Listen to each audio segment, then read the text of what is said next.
Hello. Hi, everyone. I decided to change things at the last second, and I don't know why. Should have changed them at another time, because is that better? That's a little bit better, because we're changing cameras, but decided to do it about 10 minutes before the stream started. We're gonna try this one out again, because I hope I'm coming through okay, by the way. Can you hear me in that? The thing's bouncing, so I think you can. Mute all of these other things. Not that anything will play through them. Hi, everyone. We're going to do the top 10 games of the decade. Well, technically, we're not going to end up with a top 100. We're going to have to do without some because there's not going to be enough time to compare. I think it's like 383 comparisons to do like a top 100, and we'll try and keep the stream brief. Basically, I did the top 10, a few weeks ago of 2025 and realized in the kind of editing stage of it that like this is the 10th one. Like we are not quite at the 10th anniversary of all of this, but we are in the 10th year of me doing it, and that was the 10th time I did a top 10 of the year. Not everyone was in the year it was meant to be in. I think one got missed out for some reason or another, but it got caught up later. So I thought, and we'll see how good an idea this was and how it goes. I thought, well, we've got 10 top 10s. Surely we could find out what the best 10 are from whittling down these lists. It's not fair at all because there's some games on here that I bet I won't remember much about, which is surprising, isn't it? Like some we'll talk about them when we get to them in the top 10, but like it was one of my favorite games of that year, and like for some reason a couple of them I don't know how much we went back afterwards, just because the channel a lot of times has taken up a lot of the playtime doing new things, and it's only kind of, I feel like in the last few years that we've been revisiting things more rather than a new game, several new games every single week, and I've much preferred that approach to it, much as I am desperate for playing all of the games, except more now that I can't and I want to return to things. But yeah, there's loads of games. Like I said, I watched a little bit of the very first. I watched a like kind of a short little bit of the intros of each of them. Kind of looking back, that young whippersnapper, and even in the first one, I was always like, I'm gonna go back and revise this in a few months' time with all the games that I haven't played yet, and I'll catch up on in the next few months. I feel like I've said that every year for 10 years, and I've never done it. Maybe I'll do it this year. I'll pledge to do it this year. I'll never get round to it. So basically, there are games that I will have got later that weren't out here yet, or they weren't on the lists. So it's a completely unfair thing, and it's an arbitrary ranking of it right now. But the top tens of a year are kind of like whims ultimately, aren't they? Because I agonize for ages over them, and then as soon as I've recorded and uploaded them, I think, just swap around some of them. Hey Daniel, from Sydney, Australia. Hey James. It does sound like a good idea, doesn't it? I've had misgivings since then. Like at first, like if I had come live like on like Boxing Day or whatever it was, after the top 10 went live. It went live on the wrong day this year as well. I had it in my head that it always went live on Christmas Day, but I've done it for 9 years on Christmas Eve. Oh well. Tradition ruined. But yeah, since then I've been like, is this going to be a good idea? It's going to be a lot of me sitting in front of this comparison screen. Plug for Pub Meeple. If you're thinking of ranking things, board games or otherwise, go on to Pub Meeple. A monkey. Yes, of the decade is 2016 to 2025. The decade of the channel so far. The stream is very glitchy. In what way? I can see if I can fix it.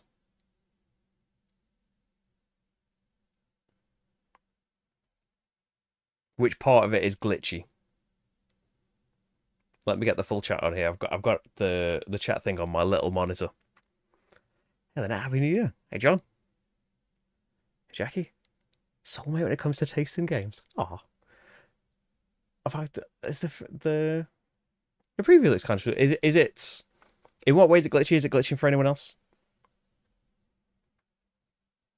Because I can fix it before we get started. Hey Joel, Sabrina, she really enjoyed Christmas. It was we've got a baby daughter. If you have not heard me going on about that in other videos, and yeah, it was her first Christmas, and she loved it. She was incredibly overwhelmed by it, and we had to have a lot of breaks uh, in between presents because she obviously got a lot of presents from doting relatives and us. Well, we're doting relatives, aren't we? So yeah, there was presents being opened the couple of days afterwards because yeah, as excited as she was at the beginning of it, she was exhausted after about half an hour of looking at things, and she now has enough presents, enough toys and things to just be surprised like a new one a week, and she'll never remember what it was. And she gets to grips with things like she's got a tooth now. She's sitting up all by herself. She's desperately trying to stand up. So yeah, she's gonna love more and more of the things that she's got, and it's great for us as well. Seeing Sabrina open up all of the bits. Stream, reload the stream. Stream is fine for her. Hopefully, perhaps it was just you, or maybe it's sorted itself out now. Glad that it's all seems okay at the moment. Anyway, for everyone else. Hey Mick, how's it going? Hey Andrea. Right. What was I going to say? So yeah, basically, we're going to go through some games here. We're going to have to cut some off because yeah, 100 games is going to take too long probably. But we'll see. Like this is how for quite a while I've worked out the top 10s. If you haven't seen it before, pubmeeple.com, like they do reviews and blogs and things, but they've got a ranking engine on their website, and it's basically you put in a list of anything, but you can connect it to your Board Game Geek collection. You can search for Board Game Geek things here. You can just type in a text list of anything if you want as well, and it will put all of the things in a list, and then one by one it will put one thing against another, and you will end up, after you have ranked all of your things, the more things you put into it, the longer it's going to take, because it's got to work out that full list. So as you go in, you can kind of delete some things from it.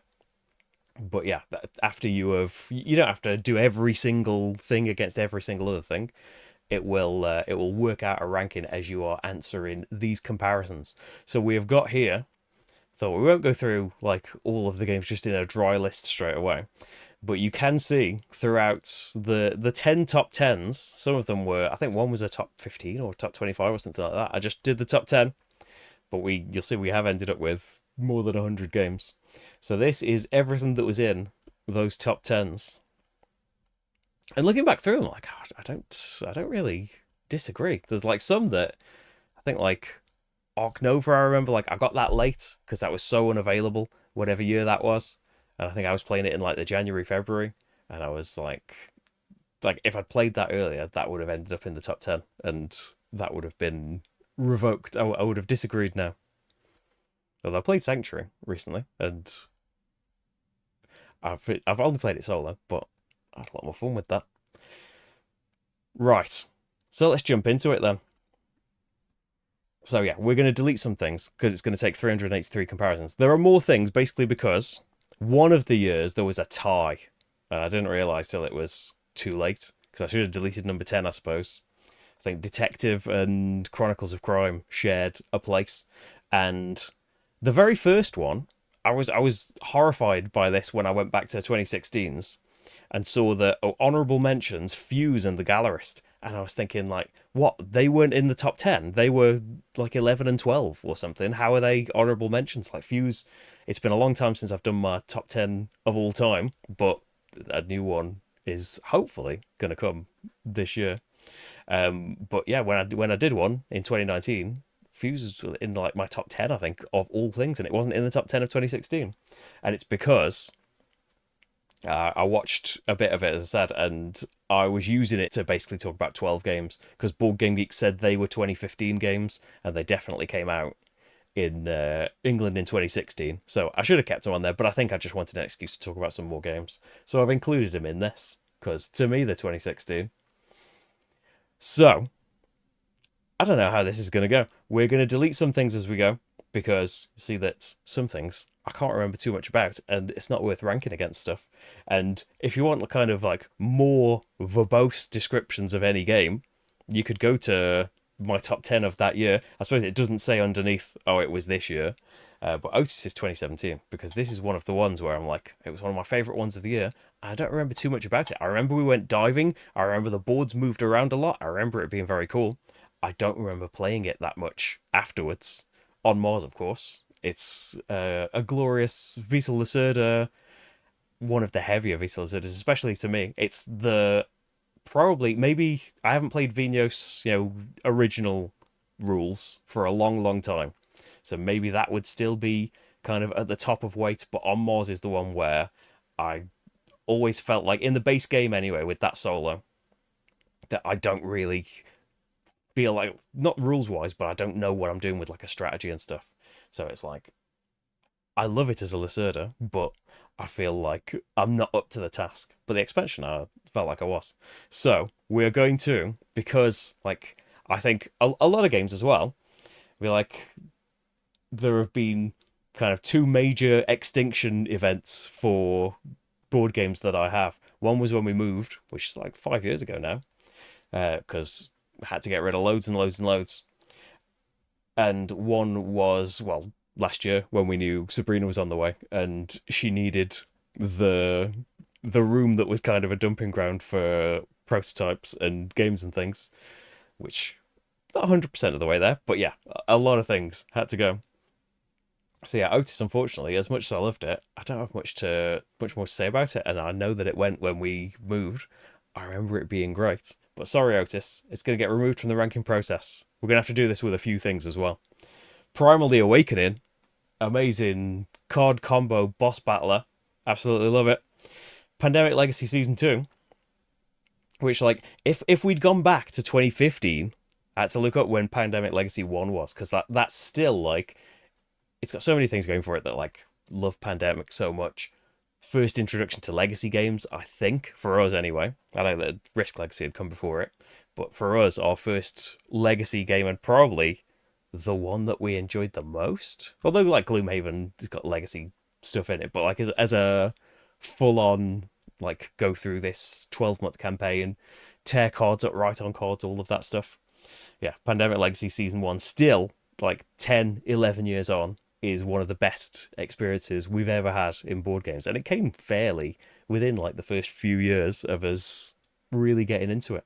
Season 2, we still enjoyed it, still played through it and stuff, but without the freshness and stuff, didn't really like it as much. Like, I think with some things, like, if they're not going to make it to like near the top 10, maybe we should delete them so we're not ranking like the bottom ones.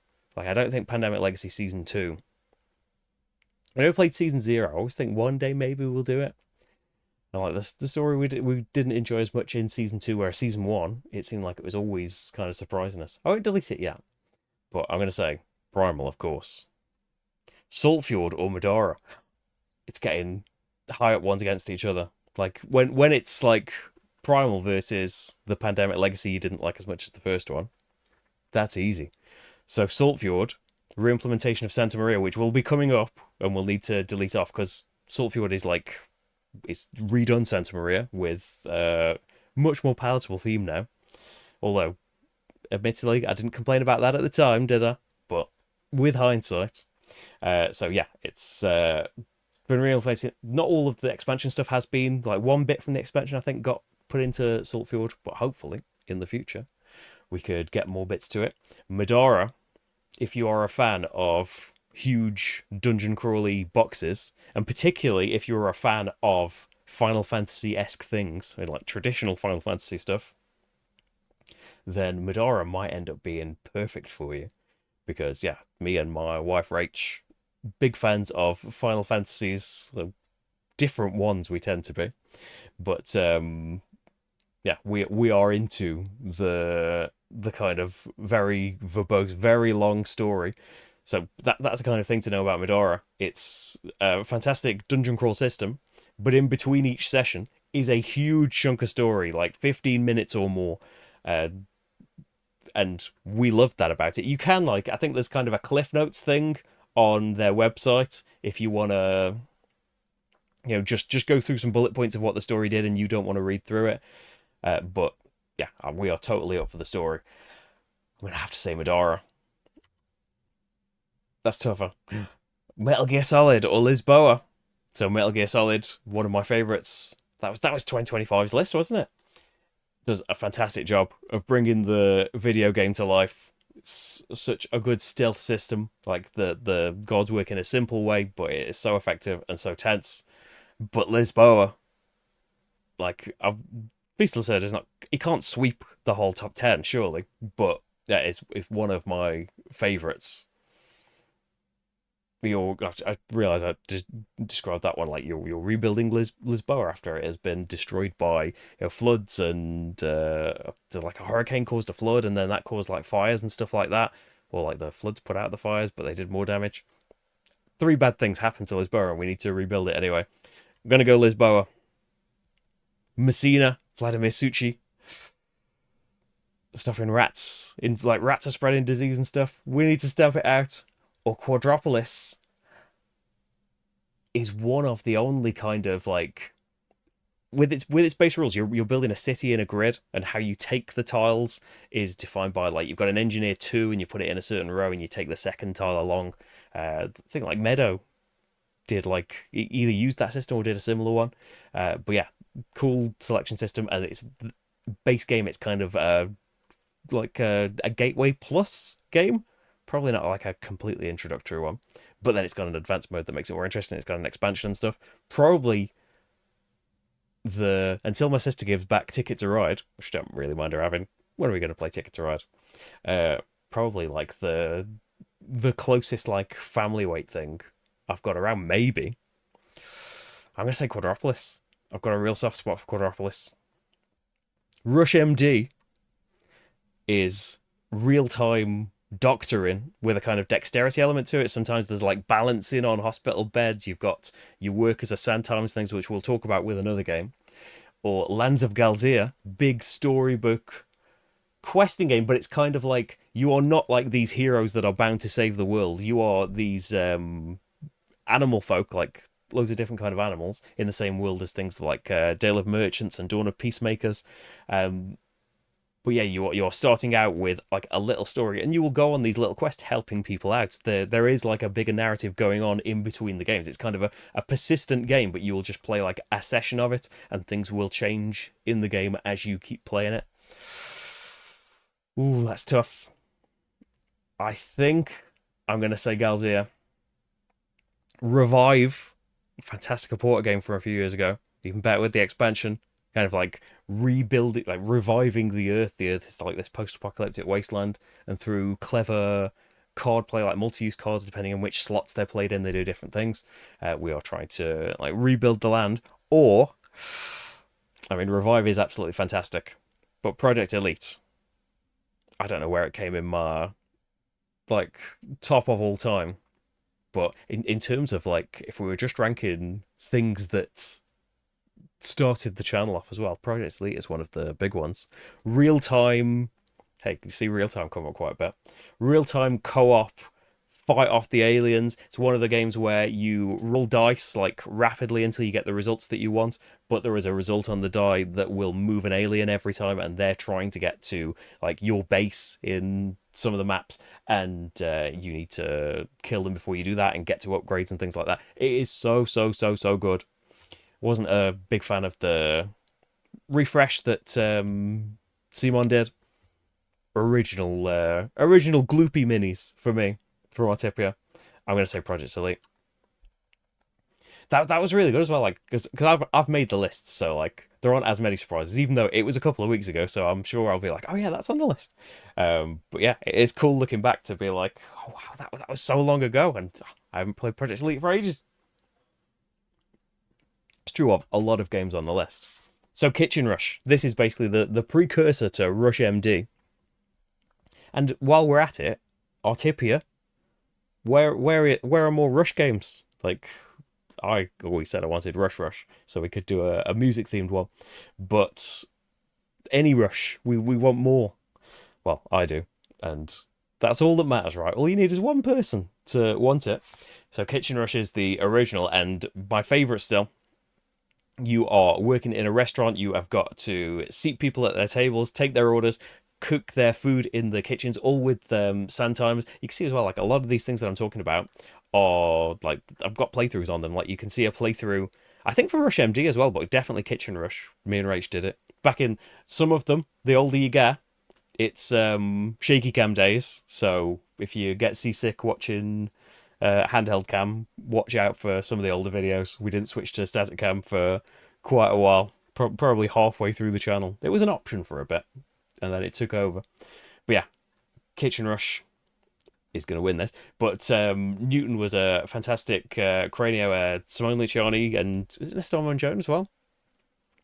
Of Newton's inventions that had all these different areas on the board. You were playing cards under your player board that, like, every time you played another card to the same slot, it made it more powerful. It was really, really cool, but it can't beat Kitchen Rush. We've been very easy so far. Like everyone, get the list of 100 games and see what you end up with. So we're going to delete Santa Maria because Saltfjord is there and has replaced it completely.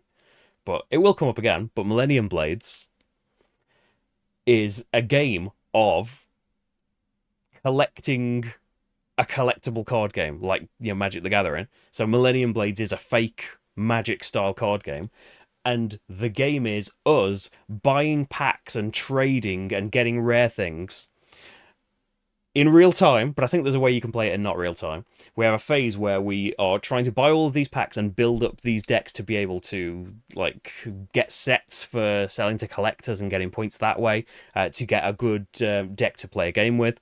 And I'm going to go on too long about games, and that's why it's going to have to be about 10 streams. But one of the best things Millennium Blades did, not to downplay anything else great about it, but components-wise, I have not seen another game do this, and I don't know why, especially kind of like Mafia-style games.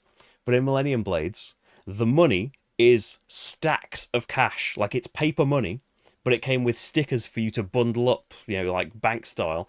So as you are doing this crazy real-time thing, which again, I think doesn't have to be real-time, but the main way is real-time. You're doing all this crazy stuff, wheeling and dealing. Everyone is chucking around these massive stacks of cash everywhere, and it is so good. But we do that phase, so we are building sets and buying up all the cards. And then the next phase is you play Millennium Blades, the game, all these cards with these different effects that are played in a row and flip them around and earn points. And like there are certain sets that will have more attacky cards in there if you want to play like that, but there's so many sets that you can avoid all of that. So you will alternate between like buying all of these packs and building up collections and then playing Millennium Blades against each other and having a tournament and see who can get the most points from that. And you will flip back and forth a few times and see who has the most points at the end of it. That was fantastic enough. And so the expansions, I don't tend to do like a top 10 expansions and stuff. I'm dead low on this. Should I bring myself higher up? Oh no, I've pressed on the screen. Undo. That's the next one, spoiler. I was trying to move me up, but I'm in the wrong window. I don't know if I'm too low down. What was I saying about Millennium Blades? The expansion, it's not Collusion, it's the one from before that. Set collection, is it?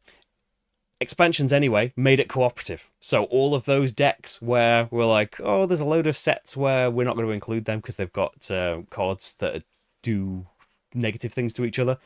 Now we're fighting a boss, and so who cares about all of that stuff? Millennium Blades is perfect.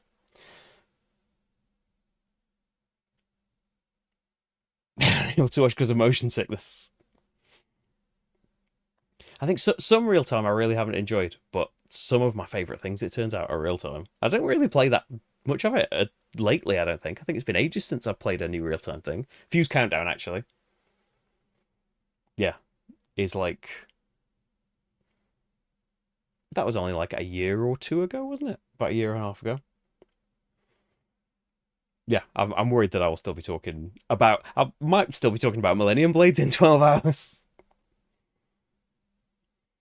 Yeah, it took loads to get it together. And, like, shuffling huge stacks of cards. A shaky camera day once a week. I think that was a couple of years ago now, for the anniversary, which would be in April. I think it's April the 27th. For the anniversary of the channel a couple of years ago, I did The Pursuit of Happiness And as a kind of retro thing, I did the. It still had all the static camera stuff on, but I did the shaky camera main filming of it and realized this is kind of why shaky cam went away. Uh, Partly because, like, it's so much better having two hands to play a game with and not have, a great big camera in one of your hands the whole time and try and direct things that way. Uh, but like it's so nice not having an obstacle in the way of you seeing the game and kind of got used to it, but playing the game through the screen on the camera rather than real life because the camera is in the way of your real life. But like shaky cam was so much better, I think. Still, like, even though I can zoom in and I've got another camera that can be dead clear and do close-ups on things, we've got all of this technology, but I think the shaky cam was the best for like for making you feel like you were kind of playing the game or playing the game with me and pointing out specific things dead easily. Like, didn't need zoom ins and stuff. As long as you could put up with the motion sickness stuff, you could show things off so well. It's why I did it that way. It's like because Rado did it that way, but that's one of the many reasons that I like Dorado so much, because the shaky cam style. So yeah, all of that to say, we're deleting Santa Maria. Okay, Rococo Deluxe Edition, building up dresses in an area majority thing, getting the materials, getting the right staff. You have a deck of cards that is your staff, and you've got apprentices and masters and things that will award you bonuses as they play, and certain actions are only available to certain staff members. It's absolutely beautiful, and the Deluxe Edition in particular, like, it was a beautiful game originally. In the was it Pegasus that published it, and the I believe actually, if you like all of this old trivia stuff, which I do, I believe Rococo Jewelry Box, the expansion for the original game, which is included in the deluxe edition, but the original expansion, I think, if I'm remembering right, is the first two-player game that I ever did, the first two-player video I ever did, because I did solo before that, and so the first appearance of Little Glass Martin, because I should have to think of something. But yeah, Rococo is amazing. Riverside is an amazing roll and write game where we are organizing these river tours, and where our boats end up, we've got like a choice of where to send the tourists that have their own little conditions of what they want from the destination that they're at. So good. I'm gonna have to go Rococo, even though like the deluxe edition, great that it included a solo mode. I wasn't a massive fan of the solo mode. Whereas Riverside's solo mode. That's the thing as well, a shift of, at the beginning of the channel, I had only just played a few solo games. Not that many. Like 2016, I think, was the year of getting The Gallerist and Feast for Odin. And they were the first two games that, like, not only had I played solo, but loved solo, and like they stayed on the table for like a couple of weeks. So yeah, the main thing was we always played two player, and through like jobs and things, and just Rach like both discovering and changing tastes and things. Rach never really liked the heavier Euro-y things, and she had to play a lot of them that she shouldn't have had to play.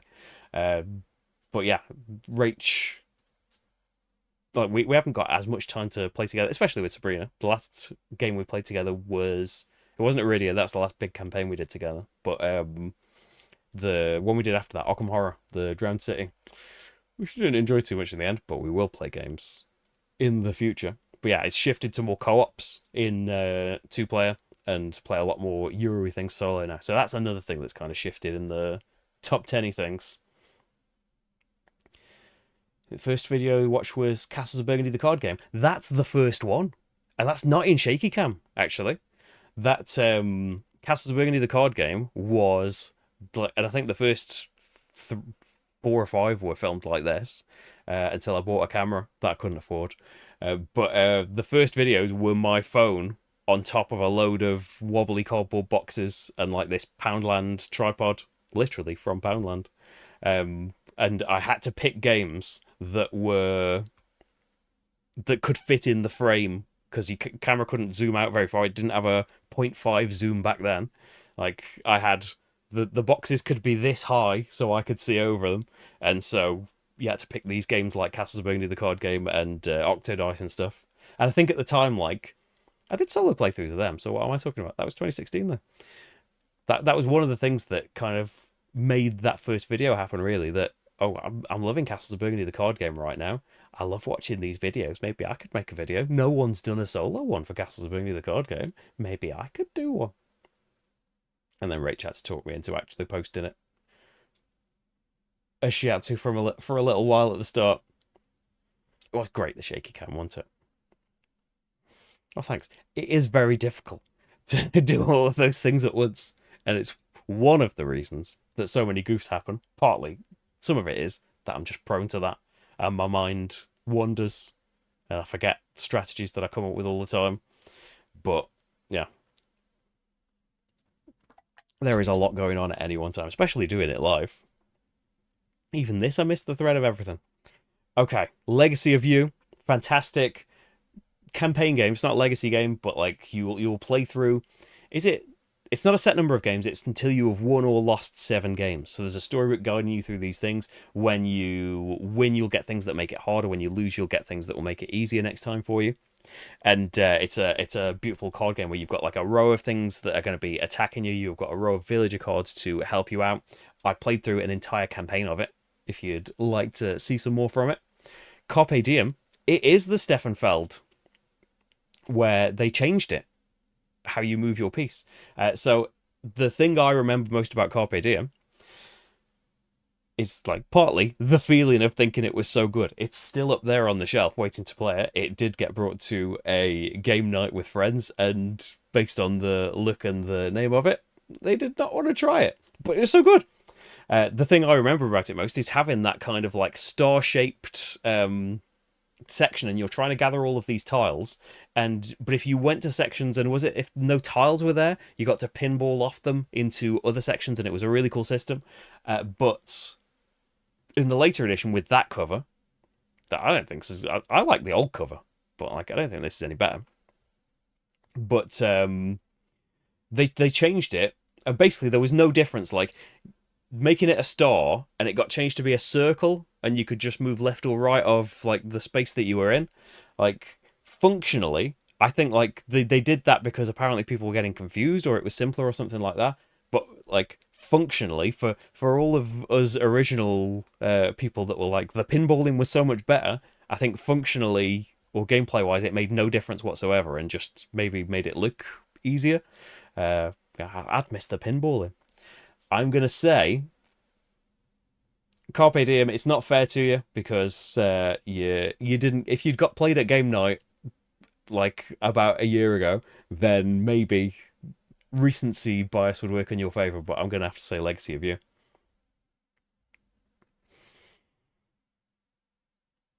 Hey, Crispy? Yeah, it's not going to make a real top 10.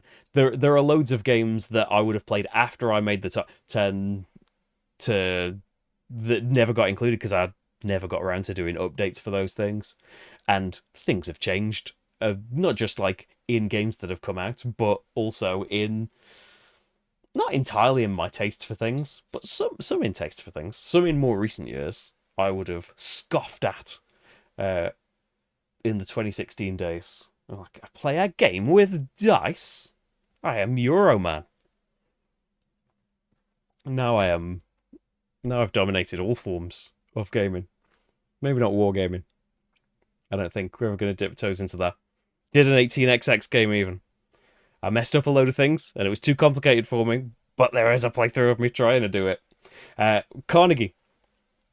It is a lovely... I think there's a non-deluxe one of it, but I remember it being a lovely big deluxe production of... Here's me not remembering all of the things now, of trying to be all excited about everything. It was economic, right? We were trying to... What were we trying to do in Carnegie? I can see in my head the map.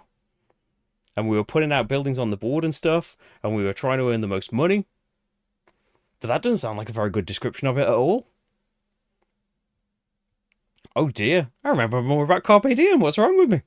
That was longer ago. Praga, I remember a lot about. We were trying to build up the regions in Praga with a really cool cog mechanism. Like there's a big wheel on the board, and you'll choose actions from these tiles, but where you are in the wheel. Like Vladimir Suchi is the designer, and he's done similar things since, not quite the same action selection thing, but the action tile will correspond to a different bonus on the wheel based on how long it's been out.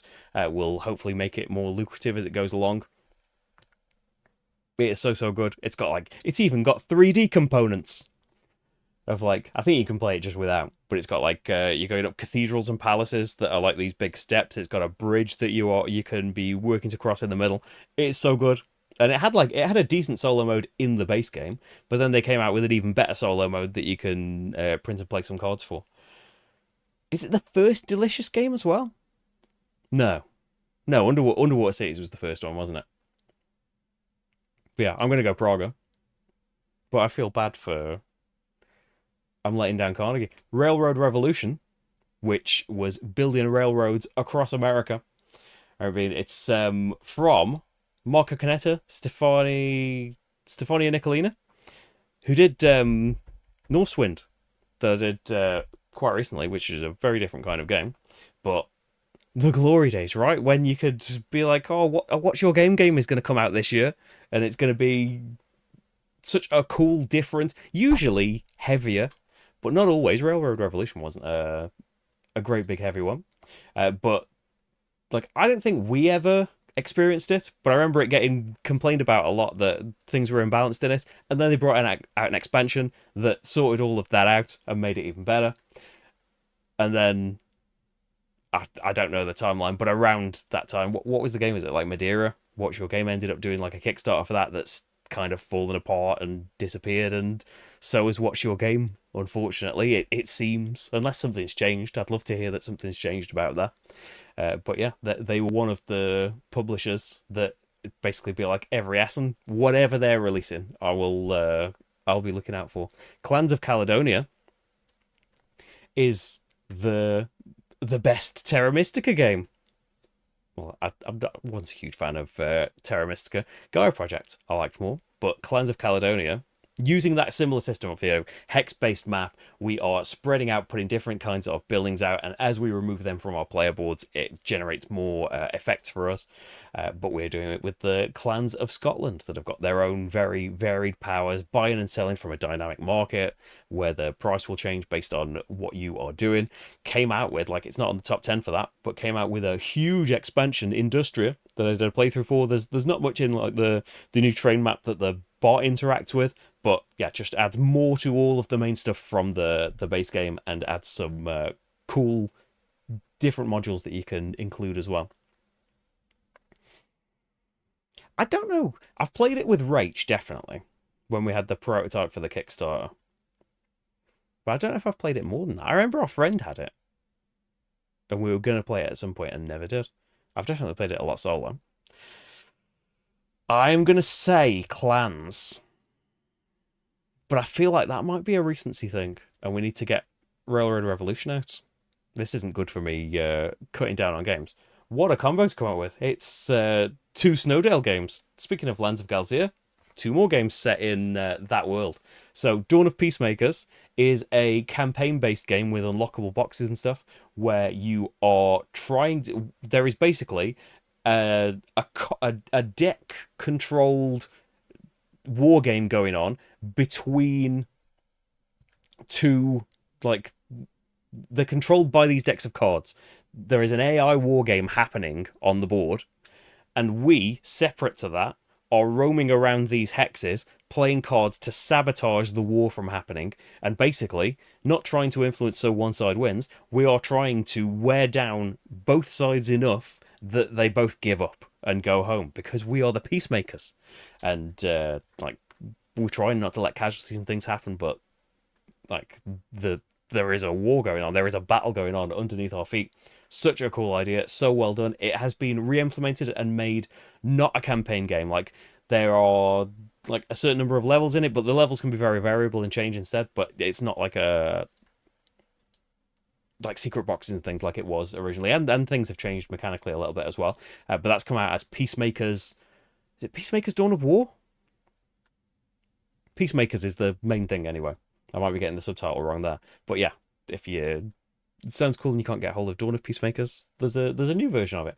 Dale of Merchants, a fantastic deck builder, which has got loads of different animal folk decks that have all got their own flavors for like how much luck you want, how much player interaction you want, all of that kind of stuff. The collection was kind of like there are 3 games that have got a load of decks in it. The collection included more and a load of modules and stuff that kind of brought them all together. But it's a deck building game where you have to deconstruct your deck. I think like it's not like the only one that does that. There's Valley of Kings, you have to deconstruct it as well. But basically, you want to build up your deck and get better and better cards in it. But you need to build up this merchant's table with your cards, like in like this ascending numerical order. Sometimes you can play multiple cards to like make the number that you need. So great cards that you've gained for your deck, if they've got the perfect number for you to keep making this merchant's table, you want to tear your deck apart. I'm gonna say Dale of Merchants. Kingdom Crossing, is it from the designers of Railroad Revolution? I've seen on a few things that Kingdom Crossing should be checked out. I'm going to open a tab to remind myself of that because I've not pulled it up. I did not realise they had another game. Hey, I got their names right. I'm pleased with myself. I always forget things. I'll have to have a look out for that. Okay, Shadow Kingdoms of Valeria. Dice placement in the world of Valeria. There are all these like different factions, the different areas of the board that we are trying to draft dice from. It was very, very cool, as a load of Valeria games have been. Like, very different and from very different designers. Shipyard, though. That's competing with a tough choice. Like, 2nd edition, just because, like, that's the one that came out that year. But I have had Shipyard for a long, long, long, long time. It definitely made it look less beige and hopefully more approachable, because I've had a tough time getting people to play Shipyard. But it's rondels within rondels, building little pieces of ship and stuff. I'm going to say Shipyard. Scholars of the South Tigris.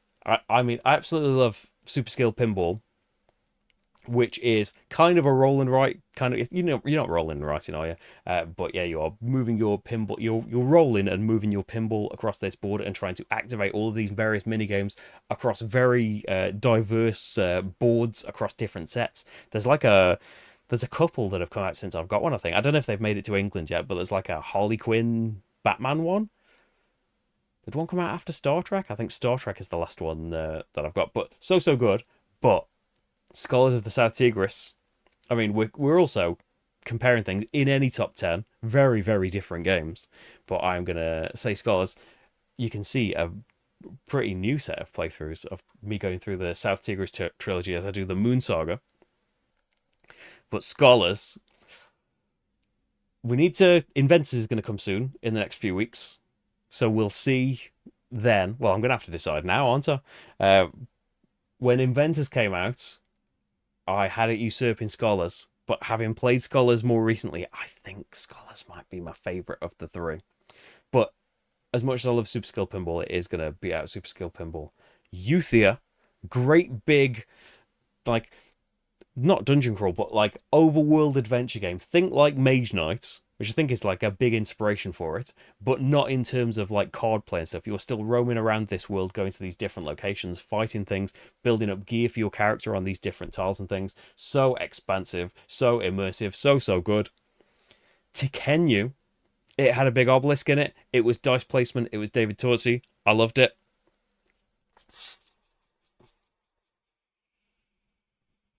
And based on whether the dice were in the sword or not, they did different things. They had different values. Don't know why that suddenly... I was going to say Euthia. And we're in about the obelisks, maybe. I'm going to say Euthia. Sorry to Kenyu. Things come up and I have to keep comparing things here. Descent Legends of the Dark. The only Descent that we have played, like... I think we've played one session of 2nd edition. And I did enjoy it. Like, since the app came out and made it co-op. Descent Legends of the Dark was, I think, mildly controversial of being like a wholly app-based co-op experience. We played through almost the entire box of it. Absolutely loved it. It was a very fun dungeon crawly time. Detective. Like, this shared the spot, as I said, with Chronicles of Crime. They came out in the same year, and I cheated being able to include them both and not have to say which one I preferred at the time. So detective was the one where it was more kind of in depth. You had a time mechanic working against you, but you were going to locations and stuff and being told to pick up certain cards that would be conversations with people, that would be evidence. And there are several detective boxes since, but the first one, this A Modern Crime board game, had, I think, 5 cases, and they were all linked to one huge overarching story. Like a load of time went into it, and like I think we got an early copy of it, and we played through the whole thing so quickly that the last case wasn't all on the website yet. Like you as well as getting cards and stuff, you would search on a fake police database for files and things like that. But yeah, I remember like emailing Ignacy and being like, "Oh, this thing doesn't work," and him replying like, "You're there already. Like, calm down a bit. There's going to be no game after this." But that's one of the things I remember. And I remember we actually bought a cork board because it came with these portraits of like the characters in it and the suspects and stuff. And we actually bought a cork board and pinned them up with our notes and post-its all over it. It was great.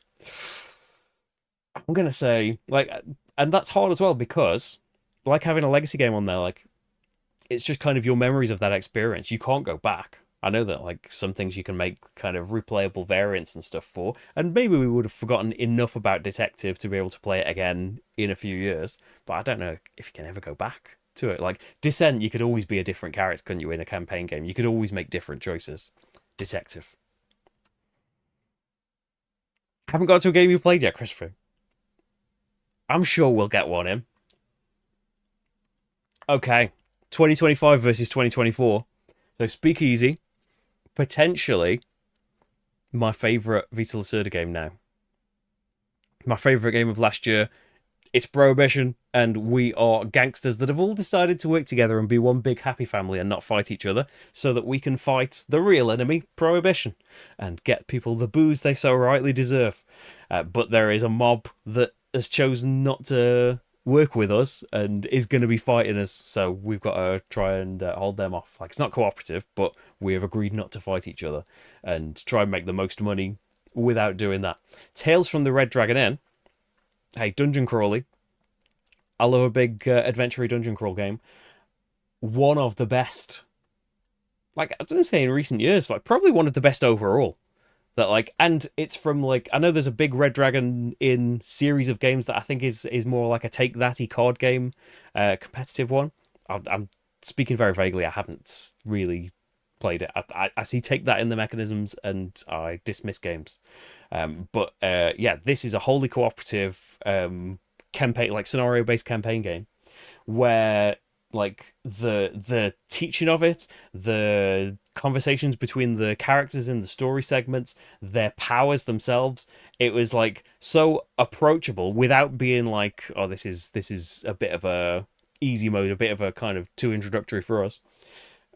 Without it being like that, and without it kind of being bogged down in loads and loads of rules and stuff, you were playing instantly, you were doing cool things like that was kind of the big thing that I remember about it as well. You were doing cool stuff, your cards did big powerful things that made you feel like, that made all of us feel involved in the fight. It was so good. I think we only played through the first main like segment of it, like 5 scenarios or something like that. It's still waiting for us to go back to, but yeah, absolutely adored that. But Speakeasy, we've got to go for Speakeasy. Look how tiny that bar is. Well, I won't be like describing games when we come back to them, but it's going to be one stream. Fields of Green. This is one where I think like now, like at the time, so excited that like Among the Stars, a a tableau building card game. You're drafting cards and building up a space station, and you've got like a limit of how far you can be away from power plants and stuff to be able to activate certain cards. So good. Like, we haven't played it for ages and ages, like, but it's still here, got everything for it and stuff. Fields of Green was like taking that core system, and we built farms instead, and like it was better because you got to choose from card, like decks of cards that would get you particular things, rather than in Among the Stars it was just one great big deck, and maybe you would get a lot of stuff that was useless for you. And so that was a new and exciting thing for it. But in the years since, ultimately, like when I think it was in the move actually, when, as I say, a lot of games fell when we realized how hard it was going to be to move all of the games that we had, and would be again now, and probably needs to happen again soon. But we, like, when making tough decisions, thought not only like what's your favorite out of the two when they're like the same basic system among the stars, not only just that, thought, well, would we ever choose to play Fields of Green over Among the Stars? And ultimately, like at the time, so excited about it. And partly, I wasn't doing videos when Among the Stars came out. Uh, but Fields of Green came out, I think, was it 2016? It was an early one anyway. So yeah, we ultimately, like, we would probably choose Among the Stars every time over Fields of Green. So that got moved on. So I will do it. But Foothills, it is two-player only Snowdonia, but not quite. Like, it's Tweak System. It's designed by Ben Bateson as well as Tony Boydell, in Lookout's two-player game series. And we had like a set smaller number of tracks on the board, and it was very tense and very tight. But yeah, mini Snowdonia. That's what I'm missing out on, because of course Snowdonia, fantastic two-player game. But yeah, two-player mini Snowdonia worked so well. But yeah, Fields of Green, we're going to remove from contention. That's definitely not going to be. Ooh, tough. So Slay the Spire, one of my favorite, most played video games. And when they announced like they were going to do a board game of it, I scoffed in the background of, what, you're just going to add all of the shuffling to it and all of the calculation and stuff? How could you possibly do that? This is going to be terrible. And then when it started delivering to people and it looked all shiny, I thought, I'm gonna late pledge while I can. I can't not try it. And then when I tried it, completely ate my words. Not only, like, sure, you got to do shuffling and like physical stuff, but the changes that they made to bring it to, reality, to bring it to cardboard, in all of the calculations of everything, of status effects, of how much health and damage everything did, they removed the need for you to basically calculate anything, because the card game can do some wild things, but there's a computer working all of that out for you. It can. But yeah, absolutely smoothed all of that stuff out. Such a fantastic experience. But also, a key thing, Slay the Spire, the video game, is a solo-only experience. Maybe there's mods that change that, but it is a solo-only experience. The board game made it cooperative, which, another running theme of things, making Euro games cooperative. You win my heart. That was one of my favourite games of last year. Was it my number one of last year? Spirit Island, though. I feel like some games, like, maybe this is the first time you're hearing about it, though. Should never discount that. I always feel like, I've been going on about Spirit Island for 7 or 8 years or whatever it's been. I'm like a broken record, but I've got to always remember it could be the first time someone's hearing about it. And what a treat. Welcome to Spirit Island.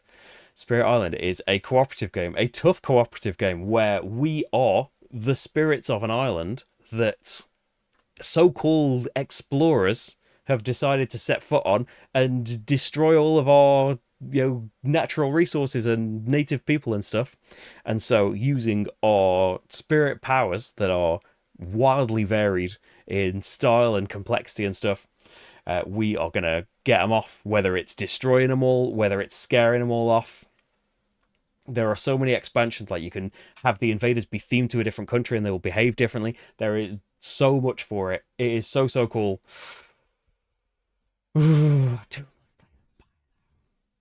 Spirit Island, this is too hard. It needs like a put something else against each other for a minute option. Spirit Island. I'm sorry, Slay the Spire. Spirit Island. Okay, Snowdonia. Here's Big Boy Snowdonia. Another thing where, like, you'll see a lot of things in my top 10s where, like, I like them anyway. Like, I love them. They're, like, some of my favourite things anyway. But sometimes a new version or new edition comes out, and it's a chance for me to be able to put it in a top 10 and go on and on and on about it.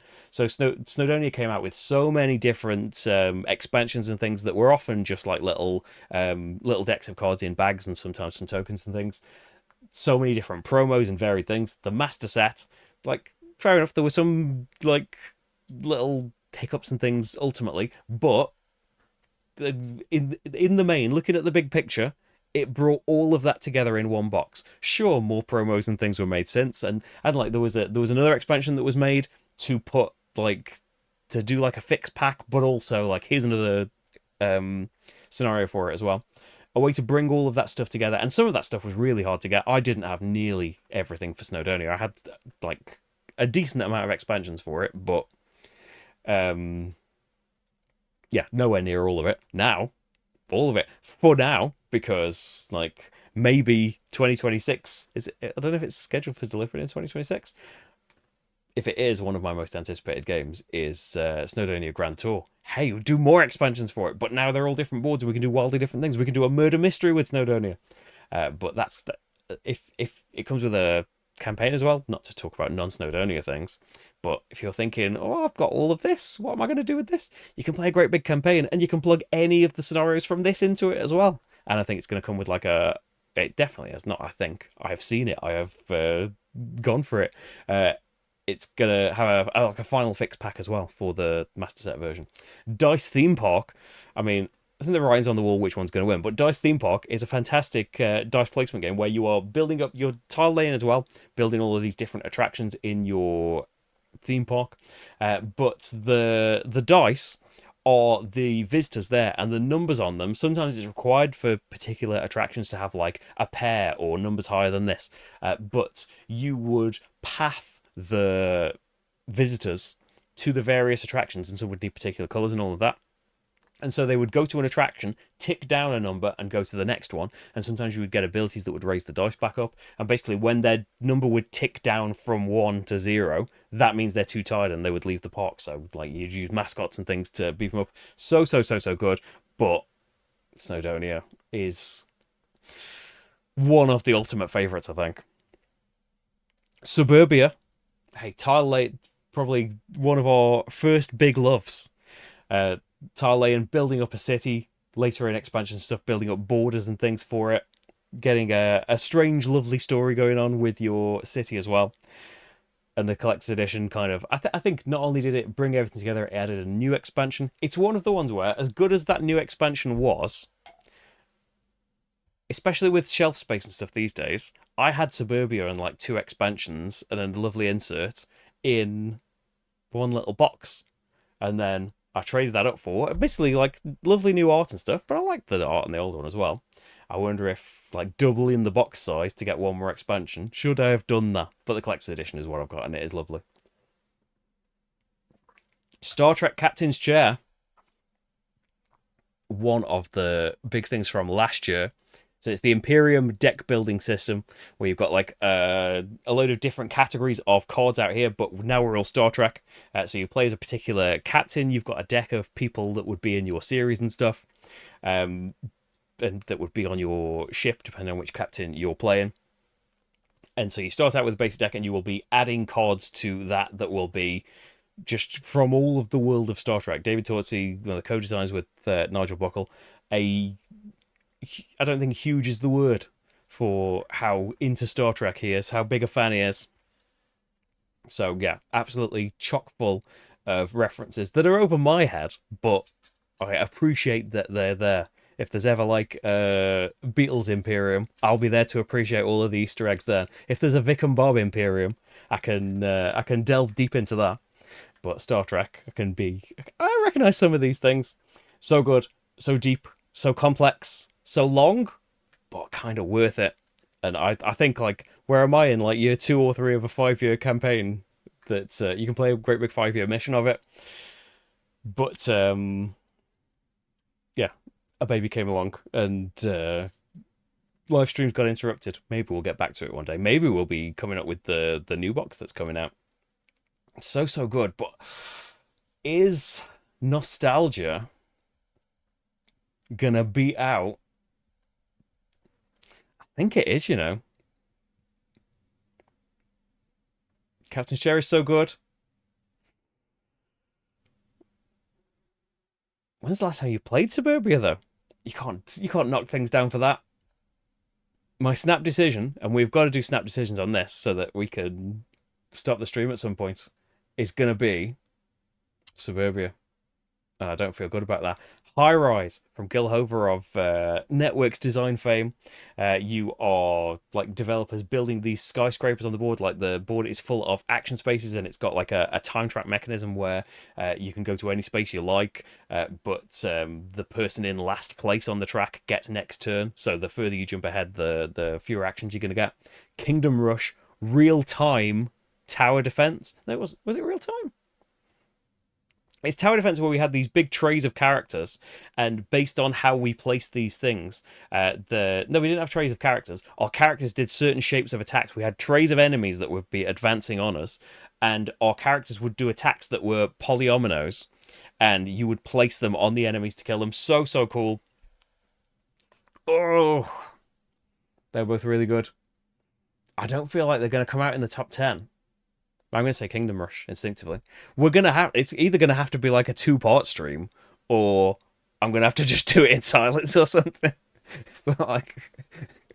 like waxing lyrical. But even if sometimes it's just like, oh, just do a quick sentence. I said at the beginning, oh, you can go and look at the top 10 to hear a big description of it, and I've just ended up going on and on about it all. So South Tigris, love the South Tigris series. Inventors, we're coming up with all of these crazy new inventions by combining like a board and a card that comes up with a combination of things. But like it's kind of not communal, but like you aren't necessarily in control of the inventions. Maybe you've had the idea, but someone else brings it into the world, like makes a prototype of it. Shadows of Brimstone Gates of Valhalla was one of these cheats where like the Gates of Valhalla in particular, we played a load of scenarios of it and really enjoyed it, but it is the Western Shadows of Brimstone that has had my love in the last few years, although not for like a while. I did get it all out again and organise it. Like we'll get into. I meant to have a stream at some point as well, talking about the top 10 of 2025 and the big hitters that I feel like are on everyone's list that are not on mine anywhere. And the only one, I think the only one that's been asked about is Where is Elder Scrolls, and you can see my big comment on the top 25, the top 10 of 2025 about why. At first, I was so excited about Elder Scrolls, and I kind of bounced off it. But one of the things that it led me to was like a little resurgence and revisit of Shadows of Brimstone, which is something that I've come to very late. Did I get it in like 2023? Absolutely adore it. It's so good. Do I love it more than Inventors of the South Tigris? I think I do. Like, that's the thing though. Are you going to judge it based on just Gates of Valhalla Shadows of Brimstone? Or are you going to continue to use it as a proxy for the whole enormous Shadows of Brimstone system that is taking up like a shelf and a half in this room when I am desperately short of space? I'm sorry, South Tigris. It's Shadows of Brimstone. We're using it as a proxy still. The Gallerist or Fuse? I think I don't remember the top 10 clearly enough. The Gallerist could have been in there. Fuse was definitely in there. Fuse is a 10-minute real-time game where we're on a spaceship and a load of bombs have been placed on it. And so a 10-minute timer starts. We have these cards that you can kind of see on the cover there. They have got requirements of dice to be on there, whether it's colors, whether it's numbers, whether we need to play them in ascending order, whether we need to match things on dice that are next to each other. We draw some dice from a bag at the start of a turn, roll those dice, and everyone in real time decides a die to take. But if you are left with a die that you can't take, then you need to put that back in the bag and remove something from your board. And in real time, you are trying to satisfy all the conditions of these cards and like clear off like the middle display. I think is the normal difficulty of it. If you get into the insane difficulties, which we did, because I think maybe something might have overtaken it now, but for the longest time, Fuse was our most played game. Partly because you can play it in 10 minutes, but because for like a year or more, we were obsessed with it, and any kind of little opportunity, like, well, we've got 10 minutes, play Fuse. We got so good at it. We were playing it on, was it Insanity difficulty, where you had to do every card that was out there? Like, you had to do the display and the cards in front of you at the end as well, which you normally don't have to do.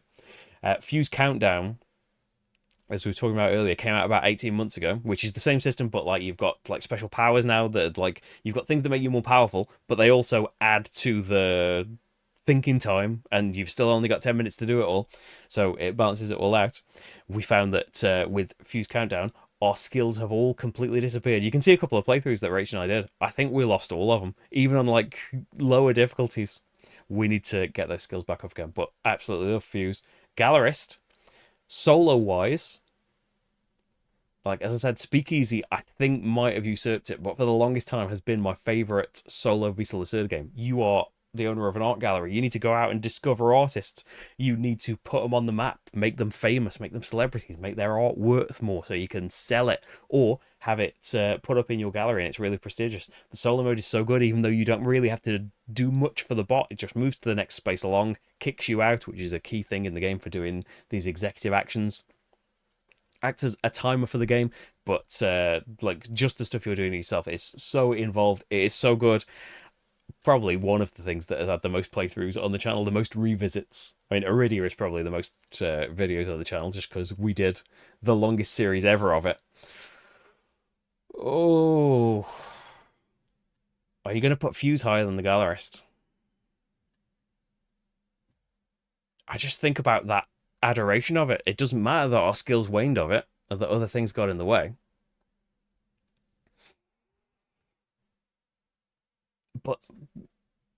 But solo gallerist, you can't do this to me.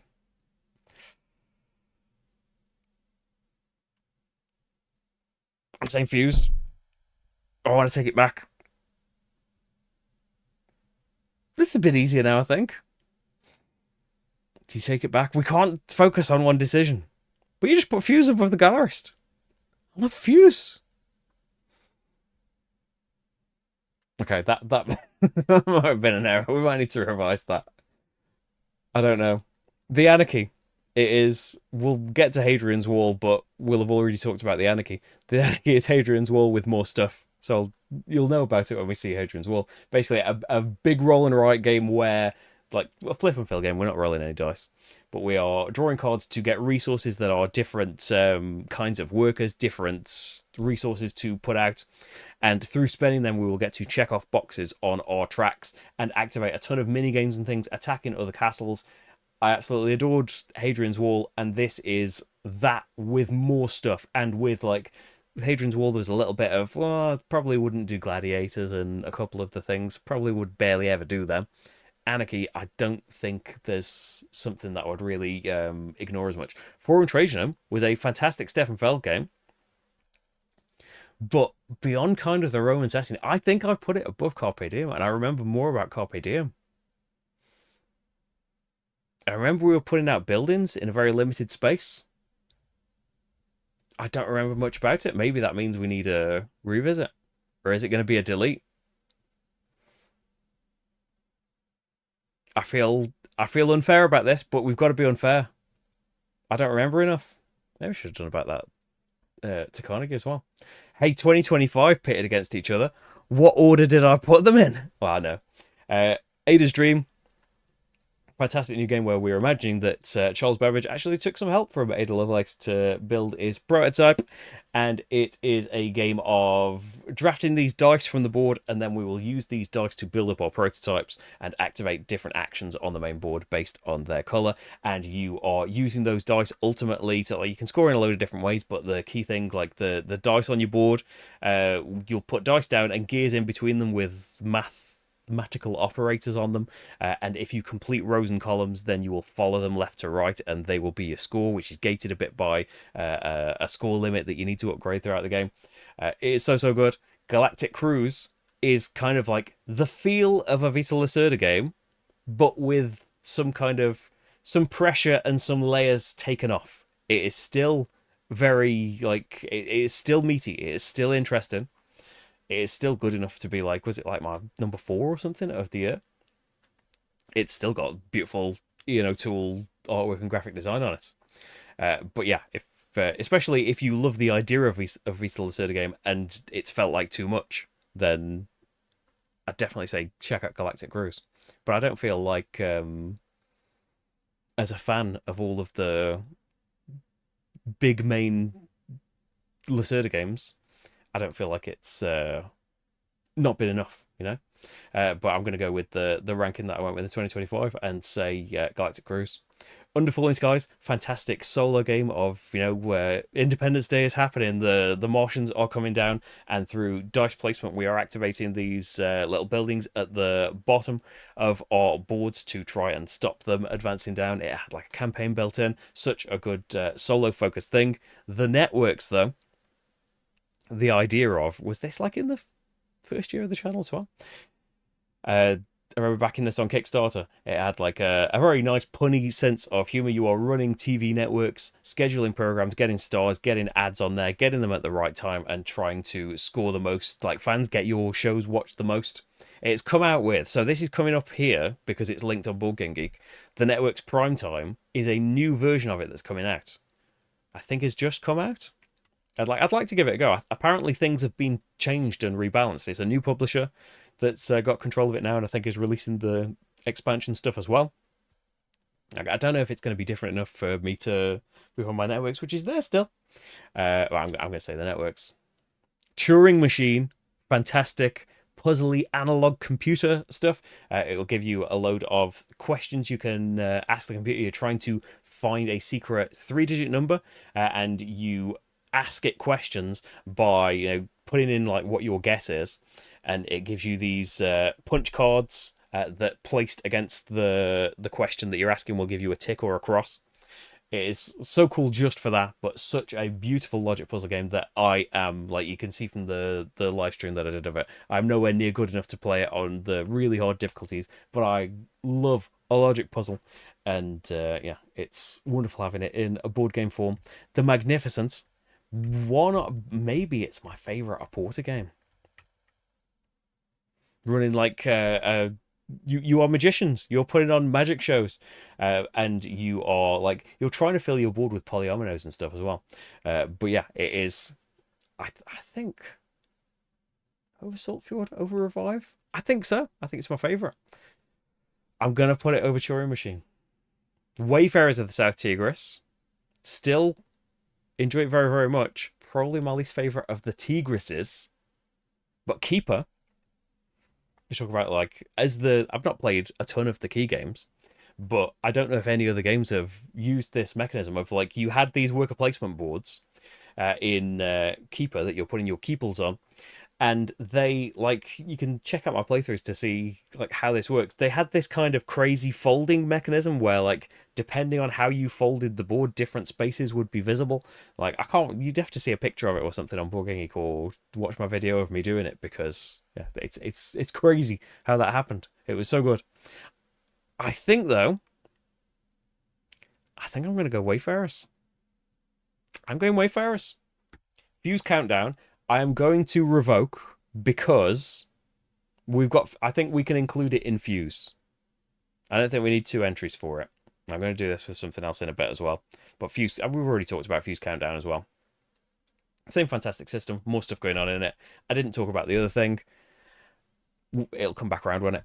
Heat Pedal to the Metal. Racing, probably is it the only racing game that I've got? Card-based racing, fantastic solo mode, big campaigns, loads of expansions with extra maps and things now. Hadrian's Wall, hey, everything that I said about the Anarchy, but there's not as many things in it. At the time, it was the best thing out there for, like a really big, sheeted, involved flip and fill kind of game. But I feel like the Anarchy has usurped it. I still have it. I played through the whole solo campaign on here. I do need to finish the campaign of the Anarchy. That's another thing that got put on pause, isn't it? So do we fold that into the Anarchy now?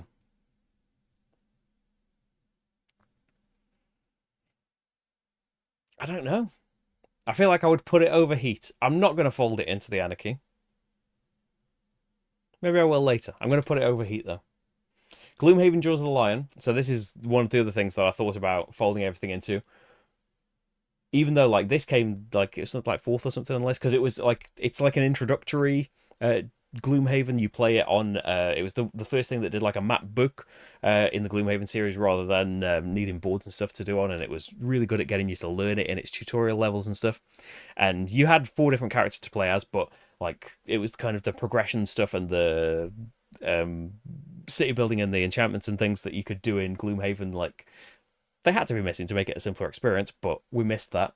But I think I'm going to fold it into a Gloomhaven family and include this and Frosthaven in the Gloomhaven entry. Voidfall, my like without I remember, was it 2023 Voidfall or was it 2024? I think it's 23.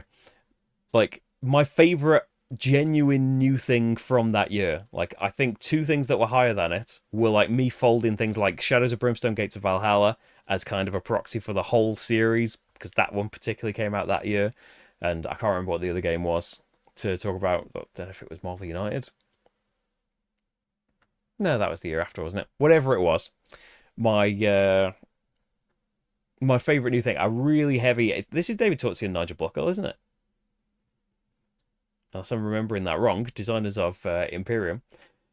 A really heavy, a Mind Clash heavy, a David Turczi and Nigel Buckle level heavy Euro game where we are trying to defend space from like I think other factions stuff in the competitive mode, but like there are these nasties, these infested spaceships that are roaming around, and in the thing that I've played, the solo game, like hopefully one day I'd like to play the co-op. I'd like to play the solo game because it's been ages now. But yeah, it worked so well. It is such a kind of at first very complex and symbol heavy thing, but it clicked so well. I enjoyed it so much. I like desperately wanted to play more, but I had to move on for other things. It is still waiting to be not rediscovered, re-remembered, because I think I would have to learn it all again. But yeah, we're gonna fold Jaws of the Lion into Gloomhaven, so no comparison there. Wingspan, fantastic. Like I think at least a couple of spans are going to be talked about in this. I think Finspan just missed out in 25, but Wingspan, the first one about birds and that in it. Get bird cards, play bird cards to rows, and activate those rows to get either food or eggs or more cards. And when you've activated the row, you also activate the birds in the row for their abilities. So good. Expanded beautifully. I think a new expansion is on the way for it as well. Welcome to one of the best X and fill games, flip and fill games. It is you've got a deck of cards that have house numbers on them. We are building streets. We're building a perfect neighborhood, and you've got 3 different streets. So you'll be picking a combination of a number and an action, and the numbers have to be filled not sequentially, but in ascending order. Like you're filling in each street, and the numbers have to end up in ascending numerical order. And the actions you'll take will give you like, as you might expect if you've played roll and write games, will give you like pools and stuff that if you put it in the right place, you'll be able to cross off and earn points in. So good. I'm putting it with Wingspan, I think. But wouldn't Welcome to the Moon? It's coming out. Would you fold it into Welcome to the Moon to have fewer comparisons and things? Yes. Welcome to the Moon is coming later, and I think is kind of ultimate Welcome to. So I'm going to fold it in. Aeon Trespass Odyssey, Iridia. I feel like just in terms of how much we got to experience of each game, like Aeon Trespass Odyssey is a Kingdom Death Monster inspired, but like in terms of the boss battle and stuff, it's very Kingdom Death inspired in like hit locations and stuff like that. But it's got this beautiful escalation mechanism where you're like, as the characters get beaten up, they get more powerful, and as the monsters get beaten up, they get angrier and get more powerful as well. And they're going to do it in Enormity, their sci-fi themed one as well. But as well as the boss battling thing in it, rather than Kingdom Death, which I can now speak from experience about, having its kind of emergent, random event table inspired like story that it tells, Aeon Trespass has, you've still got choice in it, but it's got a story that it is trying to tell you across, like, there are loads of different cycles and things that you can play of it now, and absolutely adored it. But I'd say, like, even with all the time we put into it, we probably barely scratched the surface. Iridia, partly because we were having so much fun with it, and we knew it was like our last big hurrah of a campaign before Sabrina was born. We played like, I think we probably only played about half of it, maybe a third of it. And then we did 20, like in real time, it was probably hour and a half, 2 hour sessions of it. So for us, like, and especially with me having to play different games all the time, like, unprecedented for a long, long time that we got that many games into it. But yeah, Aridia is a big campaign game with battles in it. So like it's split between you roaming around the world, and it's got this lovely system for you can see so much in depth of it, but like it's got this lovely system for playing out cards that are the locations that you're in, and they can change as you find things and make decisions. Talking to NPCs that you're encouraged to read out to each other in character. It will give you some traits of that character, and you're supposed to like kind of RPG style encouraged to have conversations as if you were playing the role of that NPC, and then put in these puzzle-based battles that at first we really enjoyed. That's the kind of part that we got fed up of ultimately, but I think despite that, it is so good. It is such, like as Jay said, it is a really expensive game. It was about £200, I think. It is a huge, probably not quite Gloomhaven, but a huge box full of stuff. As I say, we played for 30 to 40 hours, and we got a third to halfway into it. There is so much stuff in there, and it's got really high component quality, metal coins and stuff, minis for everything that are pre-painted. Like not just your character minis, even every single enemy mini is there and pre-painted. It is so lavish, so beautiful, so good. It's not fair on Aeon Trespass, because if we had the time to dig into it right now, maybe things would be different, but I'm going to put Iridia ahead, and kind of recency bias too. Welcome to the Moon. Hey, here we go. Everything I said about Welcome to, but what if you thought of every conceivable way you could do the system of, drawing a card and a symbol and play numbers in ascending order? What if you thought of, like, is it like 8? Or even more different permutations of that system, whether it's like instead of having 3 streets, you've just got one enormous one, and one of the actions now splits that into different sections. Instead of 3 lines, you are now doing a grid, and you have to be ascending horizontally and vertically. Like you can play, I think, all of it on Board Game Arena as well. I think there are 8.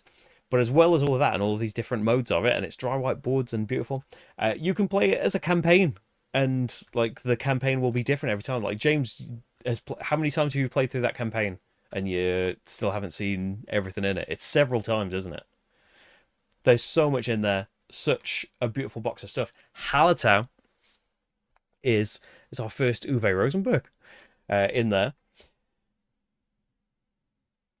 It is a game of doing all of these jobs, of fulfilling all of these cards, and there is a nice worker placement system in the middle where like the actions get more expensive depending on how many workers have been placed there. Like someone can just go there for 1 and then 2 and then 3 and 4, and it gets more expensive like that. We're trying to gather these resources to advance our community center along, but it's kind of that got like criticized of like, oh, it's just like that every time. But I remember it being that is not the focus. That's like the bare minimum that you should be able to move that along. You need to be able to combo your stuff to do all of this extra stuff as well. Hallertau is one that it's right there. I've literally got my eye on it. That it has been too long. We've been playing I do want to do like a Welcome to the Moon campaign, like with infinite me's and infinite time. We would be doing them both. I'm going to say Welcome to at the moment, but I feel like that's unfair on Hallertau because it needs a revisit. Yeah, 8 separate games. Played 40 games so far. I've still not seen all the campaign business. Glenmore 2, talking of time tracks, which were a long time ago. It is the first big time track game that I remember, where you are building up these, you're tile laying and building up these Scottish kingdoms. And you've got like a river in the middle. I don't think you have in Glenmore 2. In the original, you had a river like limited where you could put stuff in there. But you basically got like your meeples out on your tiles, and you have to put adjacent to where one of those is. So you're limited in your placement of them and how you move them around. And again, on the time track, you can move forward and take whatever tile you like. But the further ahead you move, the more free actions you give into other people. Glenmore 2 like took that base thing and again, like added so many different ways of playing it. You could add these chronicles, they call them, like different modules, like really different flavors of playing it. It's so good. Now, like Glenmore One still is good by itself. It is still like has its own things that Glenmore Two changed some things, so it's still like perfectly viable on its own. But yeah, Glenmore 2 just did so many things, and then it had the Highland Games expansion that added even more. I think I've got a couple of different playthroughs of that. 52 Duels is print and play from Postmark Games, where it's one of their couple of games that uses playing cards, and this is a fighting game between two players, or you can play it solo against a nemesis player, and you are trying to build up, runs and things of a kind to try and make the other players discard their cards into a wound pile and run out of cards eventually. Hey, mobile uploads. Hands Teutonic. I don't think I've ever played it. I think, is it a 3-player plus game? I think that might be why I've missed out. What are you going to say? Is it recency bias? I'm going to put 52 Duels higher. I am. I'm going to say it. Okay. We are folding Frosthaven into Gloomhaven. But Woodcraft is a fantastic, delicious game, but it was designed by Ross Arnold and Vladimir Suchy. It was a really, really tight game of woodcraft, of making things with wood, of getting you were like building an attic full of tools. You were trying to split these dice into wood and stuff. Like, I remember being so limited with actions that like I felt like I was being rubbish at it. Maybe I'm being too hard on myself. Maybe the playthrough, maybe I was more successful in the stream. But yeah, so good. Like your dice represented the wood and stuff, and you were splitting values of it. So good. But we're not doing a comparison because we're folding Frost into Gloomhaven. On Mars, we talked about Oathsworn. This is another thing. I would like to do some videos of Oathsworn as well, because I played a chunk of the campaign. Like, it is another, it's a boss battle campaign game where we have these really nice kind of exploration and story modes, and the app is, I can't remember the name of the actor that voices everything in the app, but it's a great actor. Is it Jorah Mormont from Game of Thrones, the character that he plays? I cannot remember the actor's name, unfortunately. But yeah, great voice if you use the app to do the storybook, but you can just do it with the storybook. And then you go into these boss battles with these. All of the minis are like huge scale. Like, your characters are way bigger than you would expect, and the bosses are enormous. You're playing them on these like hex grids, and you have got your own, like, it's got a cool way of playing cards, and they will go to a certain space of cooldown on your board, and every time you play a new card, it will shift previously play cards and eventually back into your hand. And it had a cool way of approximating other players. That, like, Madara did that a bit, but it's not ideal, the 2-player way. Like, it gives you some benefits, but you can see, like, as much as we love it, the things were probably designed and tested more with 4 players, at least in the original version. I know it's had updates since.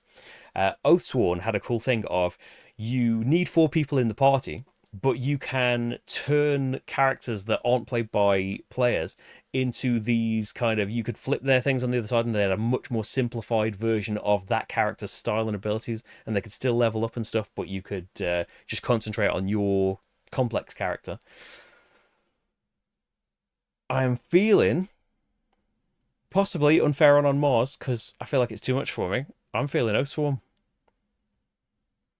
Oathsworn is one of those things that, like, well, you got that far in it, you've never done a video on it, and it's taken up, like, it takes up something like 2 Kallax cubes.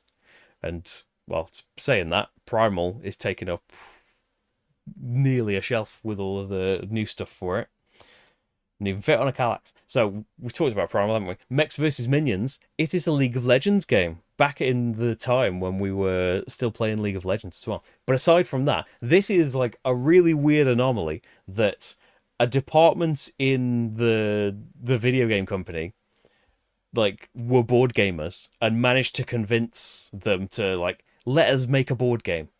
And they made this, like, bespoke. I think it was like limited and you had to order it from them. I think the first time I ever went to Essen, I remember Rach being at home and, like, trying to, because I had, like, terrible signal or didn't even have EU signal or whatever.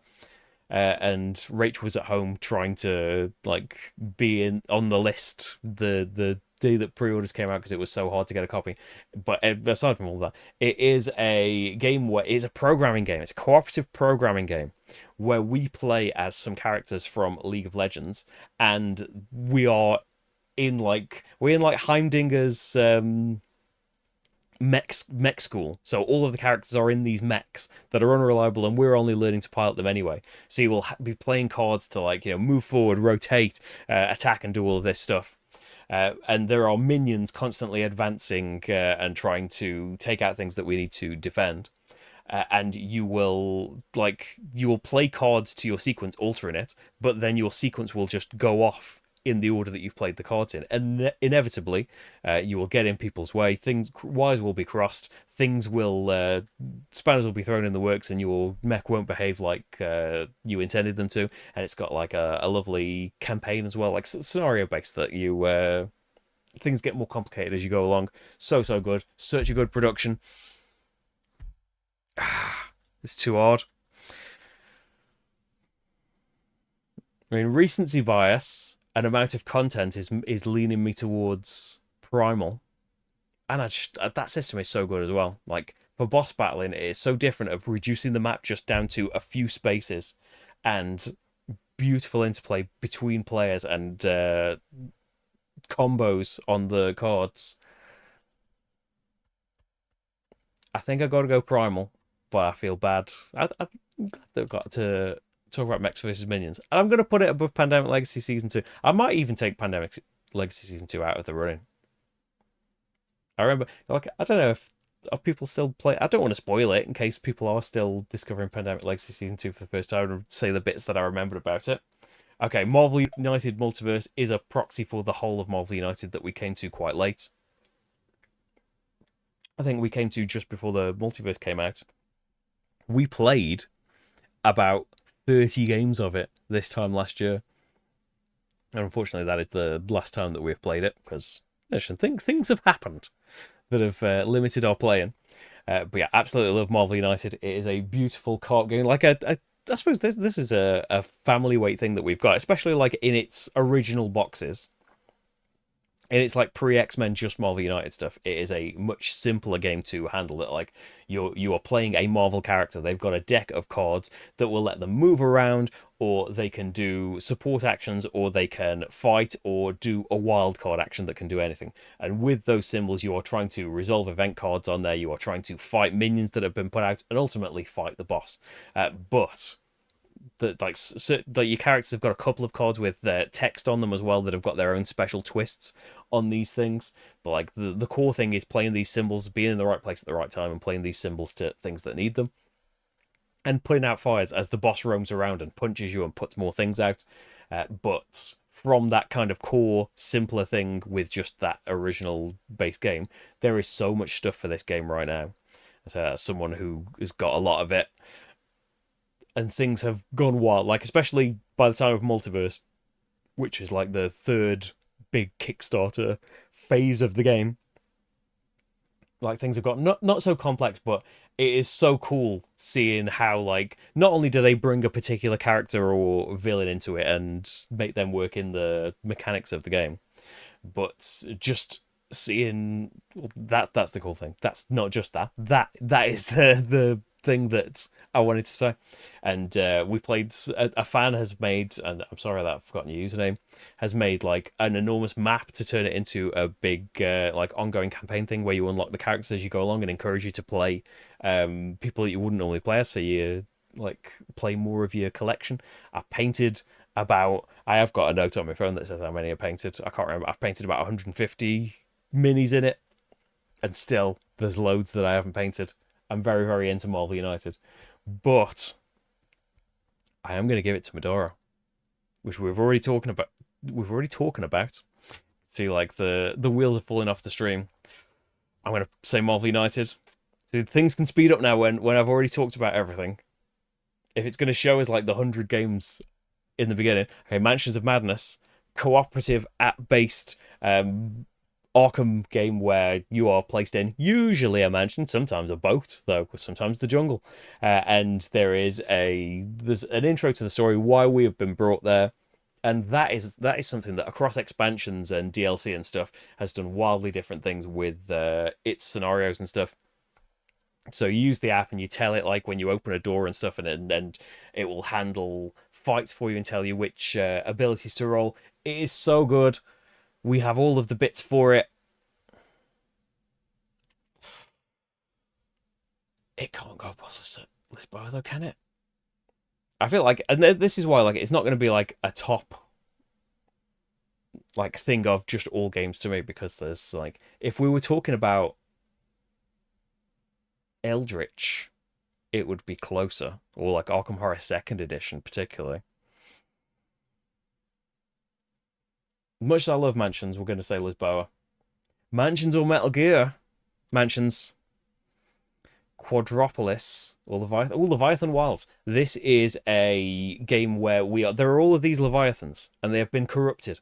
And so we will play in this spiral book that's got a picture of this great big Leviathan and their grid of how we climb up them, because we need to climb to these crystals that are corrupting them and basically smash them all to return them to health. But the Leviathans, having been corrupted, don't know we're doing this and are trying to fight us off and kill us. And it's a beautiful co-op, that like a very different kind of co-op as well. I think, is nostalgia going to win out with Quadropolis? It's just such a simple, elegant system.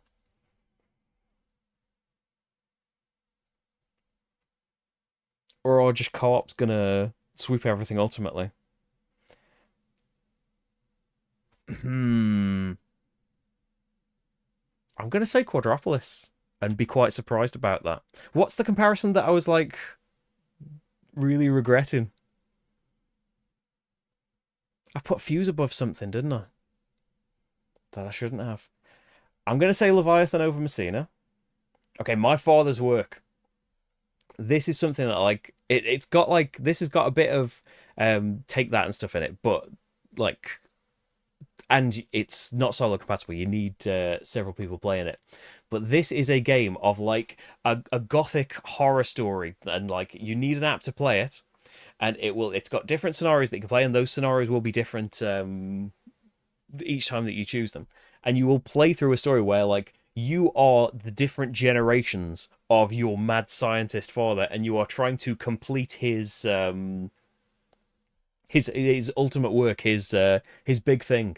And we are going out into the town and getting our menus. You've got loads of different kinds of workers that can go in different sections, but you will be making choices. You will be told secrets by the app that other players don't know, and you will be changing like the town, and the worker placement spots will change throughout the story and stuff. It is so cool, but I think for the reasons of like Rach and I played a couple of games of it, and then I simulated a full thing of it on a playthrough, didn't I?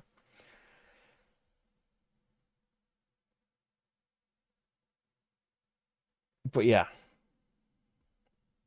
I would have been able to play it a lot more if I would be solo, and I understand why it doesn't work solo, and wouldn't in its current form. But I would love a solo sequel,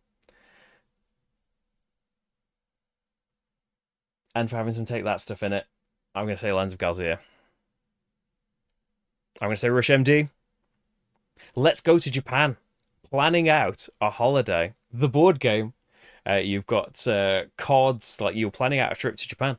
You've got cards that are for going to Tokyo and Kyoto, and you are playing them to different days in your schedule. And each day has a certain activity that is the priority for that day. And if you put cards down with the right priorities enough, you will unlock big bonuses. And the bottom card that you play to each day has a scoring criteria for you to have had those experiences enough, or have walked enough, or done expensive things enough.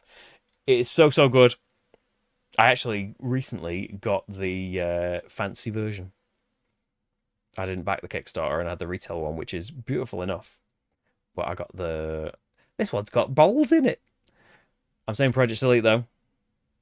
Let's go to Japan or Revive. I didn't think it would be this way, but I think I'm saying let's go to Japan. I'm sorry. Millennium Blades or Kitchen Rush? Oh, I just because like if you asked me right now, I could probably play and remember like I'd have to read the rules and be refreshed, but I feel like we could be playing Kitchen Rush in about like 10 minutes. All of the different bits for Millennium Blades, I feel would take more doing and more remembering to do all of the co-op stuff. Should you penalize it for that though? Shouldn't you give it points for ambition? Real-time kitchen management. Go. Kitchen Rush takes it. Millennium Blades. Now boarding is real time from Tim Fowers. We have all of these different aeroplanes going around the world, and what did we need to do to them? We needed to make sure they got to the right destinations, right? They had different destinations on the plane cards and stuff. It was a really cool real time game. I feel like real time has come up more than I thought. I'm saying Rococo though. I'm saying Riverside. Role player adventures takes the kind of role player was the what if we made a game out of the character sheet making part of D&D, and adventures says, well, what if we take that and we turn it into like a big story based campaign where we have like choose your own adventure and skill tests and things going on with those skills. It was so good. We played through the entire campaign live, Rach and I loved it. There was an expansion that like by the time the expansion came out and stuff, like we'd completed the game and moved it on because it was a huge box. I would like to do it again, play the expansion at some point. I'm putting it over Legacy of You. Between Two Castles of Mad King Ludwig is a mashup of Between Two Cities from Stonemaier and the Castles of Mad King Ludwig from Bezier Games. Came to me eventually. And so in like say the combined game, so you've got all of the crazy rooms and crazy requirements of Mad King Ludwig, and the building things between players of Between Two Cities, where like between the two people that you're sat next to, you are going to be building two different castles and trying to satisfy scoring requirements and score them because your final score is the lowest score of your two castles. It's so cool, but I'm saying Praga. I'm saying Between Two Castles. Dale of Merchants or Clans of... I'm saying Clans. I'm saying Railroad Revolution. Seize the Bean. The only game, I think, that I am in. As a promo. Like, if you... Depending on the pledge level, maybe I'm not in it. But Seize the Bean is a deck building game where your deck is your customers. You are running a coffee shop.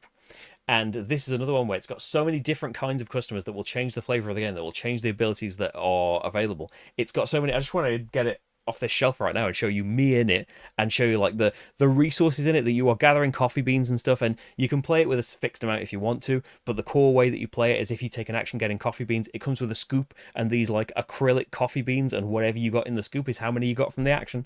It's got like these little milk cartons, it's got these fake sugar pieces, it's got such cool components. It is so ambitious. There is so much crammed into this game. There is a second edition on the way, because like I know this was a long time ago now that this is one of those Kickstarters that like I remember like I'm sure the silent majority were quietly excited about it, but I remember it was one of those that took so long to deliver for various reasons that it became one of those ones of, oh, this is never going to happen, blah blah blah. And I think it was in my most anticipated every year for several years of being like, keep the faith, it will happen, and it did happen. Haha. Okay, some of the campaigns may not happen. Although, hey, some of the C1 campaigns are getting saved and stuff. But Seize the Bean is coming out again, only copy. It is right here. The camera's getting rid of it. It is here. It exists. I've got no space on the I've got the old ones of Eldorado that I filmed last night still all over the table. It exists. Where's some lovely bits for it? Look at I can't show you, like, I wish I had the main camera out. Like, the box width in different all of these bags are a different customer type. Trying to sell you on a game that you can't buy. But there is going to be a second edition coming out that I think that they are paring it down. and that like the base game won't come with this ridiculous amount of stuff. I think it'll still like be available. Can you see the coffee beans? Can you see the sugar cubes? Where am I in the game though? I mean, my one criticism would be like, for the second edition, can you put me in it more? Can you put me in it not wearing glasses? Friendly local students. Okay, this is where the stream's gonna fall down, isn't it? It hasn't already. There are labels on the front of all of the customer packs that tell you who's who. And one of the pack. Oh, here we go. One of the packs is Board Game Media that's covered it on Kickstarter. Hey, there he is. Remember when he used to... Remember when he looked kind of like that? And Marty's on my shirt.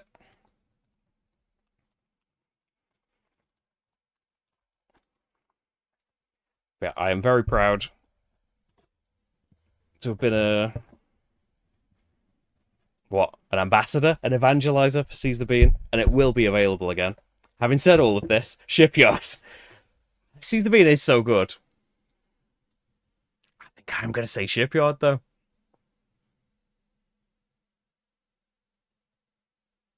You weren't that excited talking about Shipyard, though.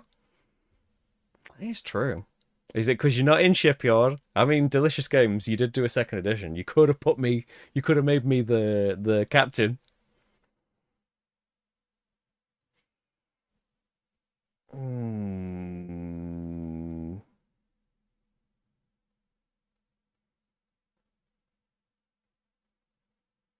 I'm saying Shipyard. I'm saying Seize the Bean.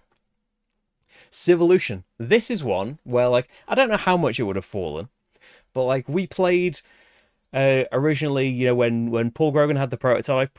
Was it last summer that we managed to go to Paul's? I think so, because it would have been one of our. No, it was the one before, wasn't it? Which we didn't know it would be like one of our last chances to do that before Sabrina. But yeah, we played it 3-player with him with his early prototype. We played it when we got the main game, and like multiplayer wise, yeah, thought it was so cool. Big, it's imagine you are in like a futuristic exam for how to build a species, and you are going to be evaluated by the board game is the exam. And you've got these huge player boards where like dice placement will activate particular actions, like the combo of numbers that you put in will activate your actions. It was such a good idea. I think it works so well. It is like fairly long playing multiplayer. And I think you can see from the several streams I did of it, my excitement and love for it. And then in later streams, I think you can see that love fade away. And solo anyway, it ended up getting on my nerves. And if I could play it more multiplayer, maybe it would have stayed higher in my estimations. But yeah, Civolution, I don't think would make the top 10 of that year anymore. Do you delete it off here then entirely? No. Scholars, though. Had to go to Cease the Bean. Yeah, I've thought about that as well. I see some people put in every game they talk about. Like, only Seize the Bean should come number one of this whole thing for being the only game that had the decency to put me in it. I didn't ask for it. So, by the way, we're putting you in this. Is that all right? Yeah. That's amazing. So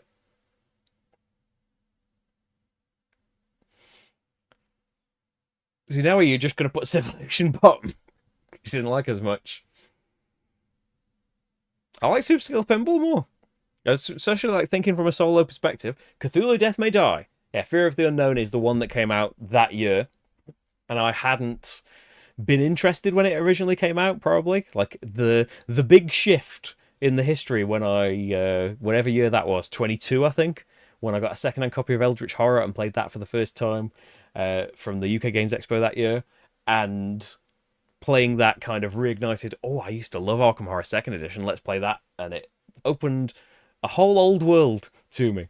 But yeah, Cthulhu Death May Die. It is so good. It is, the Arkham setting, but radically different style of game. There is like scenario and story stuff going on with it, but we are like it's very action oriented. Like you are encouraged to keep going, like take the damage, take the insanity, try and do this at all costs because time is running out. It is very it has got that fast pace and action feel all the way through it, and yeah, it is absolutely fantastic, and it's getting picked over Euthia. I'm sorry, Euthia. Speakeasy over Detective. Tales over Detective. Dragonfire is another thing of like, Shadowrun Crossfire is such a different and fantastic deck building game. And Dragonfire is another one where like, well, that was the one that came out. And I think for a while I preferred Dragonfire because like it like Shadowrun Crossfire is in the Shadowrun steampunky setting, and Dragonfire was like, hey, we're putting it in D&D now, and you can be in locations and you can get this shiny treasure and stuff. But over time, I definitely reverted to no, Shadowrun Crossfire is the best one. But Shadowrun Crossfire isn't going to end up on this list because I think that came out in 2013, did it? Still Dragonfire. Okay, Chronicles of Crime, which shared a space with Detective. Similar, solving crimes and detecting things, but we are doing it through QR codes. Like evidence that you get, people that you can talk to were all QR codes, and you would scan the code with your app, and it would have the conversation. It would ask the person about that thing. Such a cool system. But, I mean, the Spirit Island, definitely. Slay the Spire. Sleeping Gods. Great big open world story traveling around these maps on our boat, having all sorts of story based adventures and fights and stuff. It was so good, but it's not Snowdonia.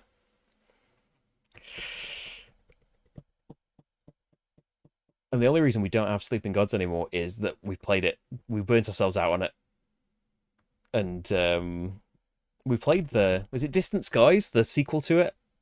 We played that through, me and Rach. We played a campaign of that. Didn't enjoy it as much. I'm saying Sleeping Gods. Suburbia, easy. Captain's Chair. Teotihuacan, which later than I thought it was an early game. It came out in something like 2018. I thought it would have been like one of the first years I was doing this. I did a rules video for this.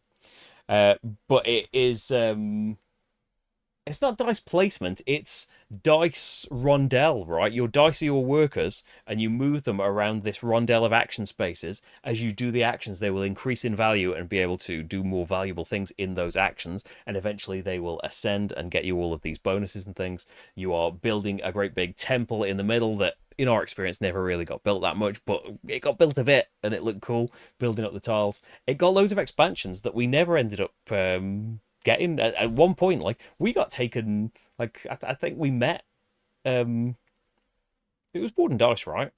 Was it NSK? I think it was NSKN right at the time. I can't remember the timeline of stuff of it. But yeah, we've definitely played an expansion, and there was going to be a playthrough of it, but it never ended up coming. But yeah, there's a deluxe master set now. Maybe it will get a return to the channel. It's not Shadows of Brimstone though, which again, we use it as a proxy for whole Shadows of Brimstone unfairly. I'm saying Inventors.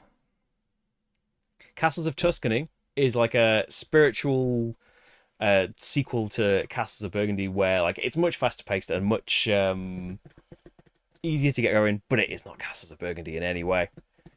Which, like, Castles of Burgundy Special Edition probably should have been in one of the top 10s, but I didn't play it until way later. Because I managed to convince myself that, like, it's too expensive, you don't need it, you've got Castles of Burgundy, ignore it.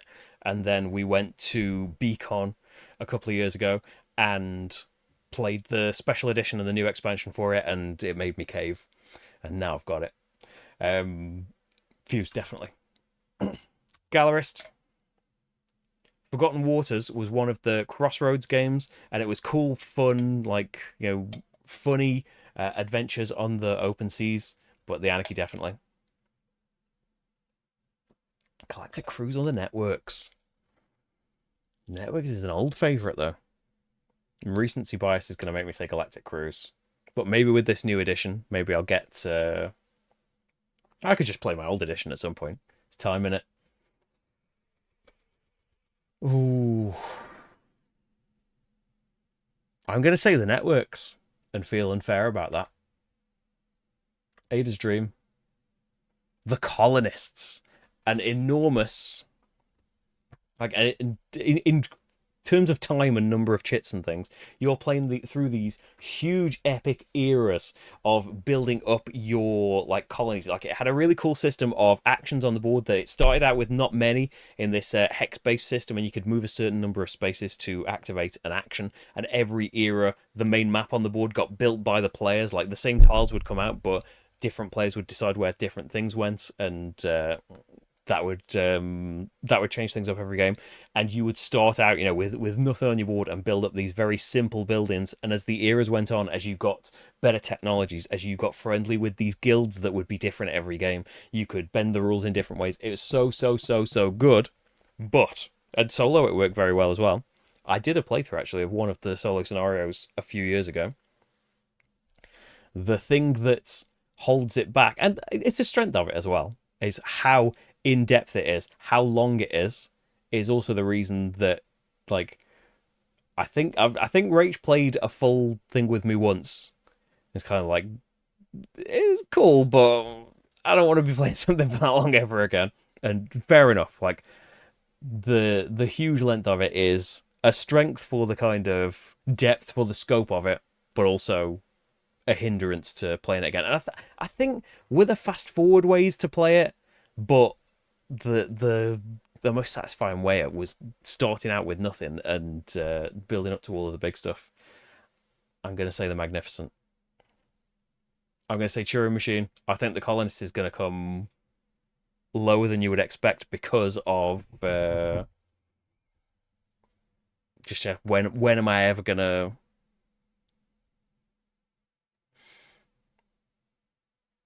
choose to play, which seems really harsh because like we did that great big, I think like 4 or 5 hour stream of playing through it, and I really enjoyed that. The Vantage, one of my favourites from the year just gone by.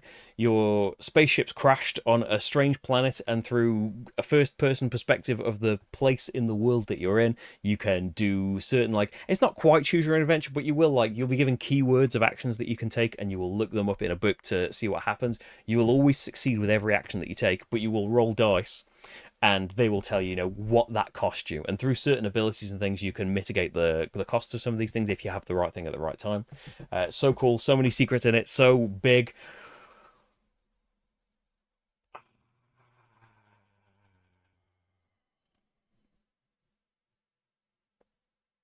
I mean, you can say recency bias if you like, but I'm putting it over Wayfarers. Ashes is something that got turned off. Ashes Ascendancy, the latest entry into my games played of 2025, like about a week before I made the top 10 list. That's like, oh, this new thing's come out, Ashes Ascendancy, because I never played. What was it? Ashes Rise of the Phoenix Born. Never played that because originally it looked beautiful on the game shelf, on the game shop shelf, back when we had a game shop. But fighting, didn't care. Came out with the Reborn, yep, still don't care. I heard rumblings about the Red Rain mode that made it co-op, but I'd never. It seemed confusing of how to get into it. Ashes Ascendancy, a new jump on point. Cool. I can just get that. It's a bit pricey for what it is because it just comes with 2 characters and 1 boss to fight against. You can fight against the characters still. It's still a dueling game if you want to play it like that. But a cool system of mana that everyone's got these dice that they roll at the start of a round, and it's got like 3 different levels of power, and different cards that you play will need different levels of mana to be spent, and you've got ways to manipulate those dice. It's been a really cool boss fight mechanism, and I've since picked up, like, it's completely compatible with all the old stuff, and I've picked up some of the Reborn stuff to put in with it as well. And note to games like Arkham Horror the Card Game and Marvel Champions that have deleted their back catalogue. I think some of it has just come back into stock, but it's going to get deleted and just be out of stock permanently. Like, Ashes have done that with Ascendancy and been like, here is our starting point, let's build from here. It's all compatible, but we're going to phase out all of that old stuff now and start from here. But they've got a website where you can print on demand everything for the old game if you want it, and eventually it's going to have a cheaper print and play option if you want to print the cards out yourself. That's how to do it. Like, fair enough, there's too many SKUs or whatever. It's too much to handle. It's too much for shops to handle. It's too much for customers to understand. I know all of those arguments and things for resetting and all of that stuff, but like, especially for like Arkham campaigns, you're cutting off people from some amazing stuff. Give it away for free. Fantasy Flight, you've got enough going on. At least let people print and play things, even if they're paying a bit for it. But Gloomhaven. Okay, here's the next hour. So Gloomhaven, original backers of the original game. It is it's dungeon crawling, isn't it? But it's playing scenarios out rather than just exploring things. And in Gloomhaven original edition, anyway, I know it's probably changed with the second edition that I haven't played yet. I hope to, but I hope to get a copy of it because spoilers, Gloomhaven is probably going to come pretty high. It's the Euro lovers dungeony game where you've got cards with abilities on the top and bottom. You'll play two cards, one for their top thing, one for their bottom thing, and you will try and defeat all of the enemies and stay alive. But through this expansive world that you are unlocking bit by bit, through these characters that you are upgrading cards for, gaining new abilities, enchanting their cards permanently for future playthroughs or other people to have those characters again, having a massive roster of characters for you to unlock, like the wonder of unlocking, even the character I started with. I loved the Cragheart of Gloomhaven. Each one that I unlocked was more and more exciting, apart from the last one that I played that I didn't like as much. But hey, it was coming after a class that had two minis, not to spoil anything. You can't compete with that. I love that character too much. I didn't want it to retire. It is an enormous, but it's like that kind of thing of I don't complain when people use Kickstarter as a pre-order system. It works for that, and it is very helpful to know how much of a thing you need to manufacture.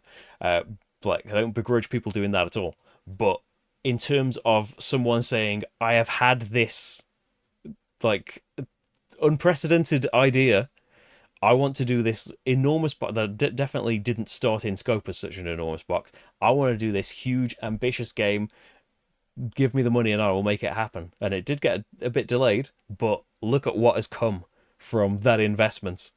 Not only getting Gloomhaven for 50 quid or whatever it was, the original pledge for it before it got expanded through stretch goals and things, but Gloomhaven and Jaws of the Lion and Frosthaven that takes all of the original stuff from Gloomhaven and adds more complex classes and things, more varied scenarios, goals rather than killing all of the things that are on the map.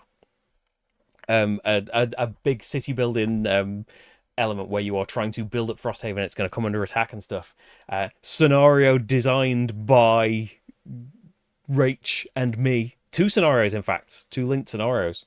Designed by us. I mean, shouldn't that make it the best game of all time? That there might not be a picture of me in it, but we designed a scenario of it in kind of we asked a load of people to design scenarios section at the back. But still, I mean, I'm not going to claim to be a scenario designer. Mechanically, I don't know how good we made it, but we had a lot of fun coming up with stuff for that. So yeah, Gloomhaven. If you hadn't guessed which one I'm going to say from these. I'm looking at the time now and the progress in this bar. I must have talked about most of the games here. We're going to have to do a part 2, aren't we? To come up with this list. I mean, I thought it was unlikely. I thought I was going to be brief, but I think that every time I'm ever going to do anything. But will Hadrian's Wall? See, Hadrian's Wall is... Maybe I should fold it into the Anarchy. Because it's going to fall down now, because I'm just thinking, well, I'll play the Anarchy.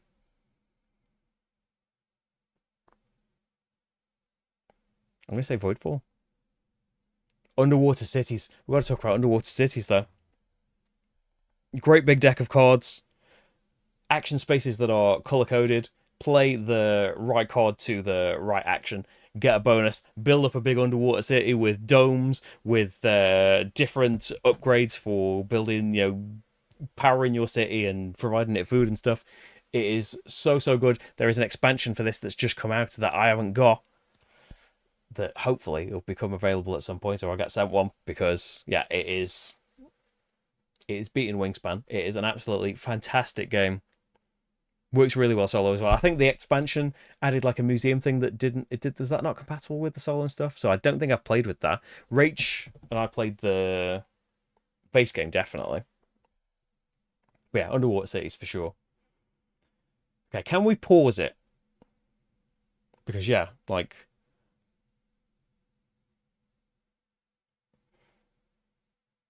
we're gonna part 3 and 4. We're gonna have to stop, aren't we? Because every time I feel like, well, I've probably talked about all 100 now. Something else comes out and we've got to talk about it all. We're gonna pause it there. So apologies for everyone that's tuned in thinking that there was gonna be a list come up with here at the end. Save. Top 10. No. Top 10 of the decade. Volume 1. Progress saved. Brilliant. There's a little bar came up at the bottom that I'm too zoomed in for you to see. Okay. It is the stream though, isn't it? Like just chatting about games and reminiscing and like okay, the 15 minutes diving into the box of Seize the Bean might not have been planned, but hey, it's right here. It's within arm's reach. And yeah, it deserves props for putting me in a game. But yeah, we're gonna have to come back soon. Maybe when's the next stream gonna be? Tuesday, probably. It was gonna be a game, but maybe we should continue this, or maybe we just alternate it and come back. I don't want to leave it too long though, to feel like, oh well, I forgot. Like we'll just have to describe all of the games again. This exists now. It's done, isn't it? So we are. I know the progress bar there is not very far through, but I must have talked about a majority of the game, surely. I must have. What if I've only talked about like a third of them? It needs to be like a 10-part series. Yeah, we will have another stream. Maybe Tuesday is going to be the same. I'll have to work out what I'm doing next week. But yeah, a preliminary plan for it. Tuesday we will do part 2, which we think will be the second and final part. But will we? What if I did this when I'm doing like I am planning for because it's going to be the 10th anniversary in the end of April. And I've only ever done one top 50, I think I did, of all time. And that was in 2019. That was when the Patreon launched. That's why I did. That was kind of to mark the launch of the Patreon, did like a countdown of the top 50. I haven't done anything like that since then. I was thinking, what, like Paul of Gaming Rules, didn't he do his entire collection? And it was like a many part series. I think when I did that 2019 one, I compared the whole collection and came up with a list of everything. I probably shouldn't do that again, just because you see how long it takes to rank 100. Like usually when I'm using this to do the top 10 of the year, it's just me in my head and not having to describe the games to myself, and that takes long enough when you're evangelizing about all of the games as well. Right, we've saved it, hopefully. Save it again. Yeah, we will come back and resume this. But yeah, the plan is probably not going to rank it live, because there will be a lot of similar ground covered, won't there, of some of these. And a lot of them are still here, are still like my favourites. There is just like games that didn't make those original top 10 lists because I played them too late, or maybe there were like 11 at the time and I like them more now, or games that I had before we ever did top 10s. yeah, there'll be like loads of extra ones. So probably won't live rank that, but I'm planning on doing like a top 50 or maybe even a top 100 or something in the lead up to that. And yeah, we need to do. It used to be like the plan used to be monthly to do live Q&As, didn't it? I mean, it's harder now because Sabrina will need to be like it could just be me, but usually the Q&As used to be me and Rach. Sabrina would need to be here, so maybe Rach would only be here for as long as Sabrina's attention lasts. But if you can put up with the sound of like uh, a teddy bear singing the alphabet song in the background of the stream, she could probably stick around a while. Right, yes. Well, I need to remember all of these things, and I'm planning like revisits of things that I haven't done for years and years that will come up in votes and things that I have ideas of things I want to do. Still do like we'll cover new games. There are Kickstarter things getting filmed. There are new arrivals that are being voted on Patreon. But yeah, there are also like I want to do some looking back. That's kind of what this is as well. Like the list at the end. It will be cool to see. I did put Fuse ahead of the gallerist. I don't know if I should have done that, but yeah, the main thing is just reminiscing and looking back at all of this stuff. Because yeah, there's like we went over 1,000 last year at some point. Like there's so many playthroughs on this. I've done so many videos. I've been doing this for so long. Maybe not like full time for so long, but yeah, it's been good on it. So thank you so much, everyone. I should have mentioned this probably at some point in the last 2 hours, but you can support the channel if you like. There's Patreon that I can't quite point to. It's over there in the corner. There's a link to it in the description. It's how I'm able to make any of my videos. You can join as a YouTube member as well if you would like, but you get to vote for things on Patreon, and Patreon don't take as huge of a cut. Another radio campaign. Let's buy it back and let's carry on from part 20. Let's go on the... We should have switched to the easier mode earlier. Maybe we made bad character choices. There are things with Iridia where I accept that like some of the blame might be on us. But yeah, we were thinking of like, maybe we carry it on and just don't do the combat. But then are we just cheating and like... But we wanted to see more of the story stuff. I would like some of those things. Oh yeah, Patreon voted the top 10. We could do that.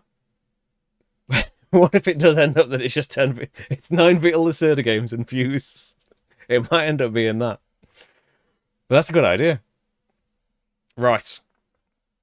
I'm going to say goodbye now then. We will be back pre-recorded on Monday.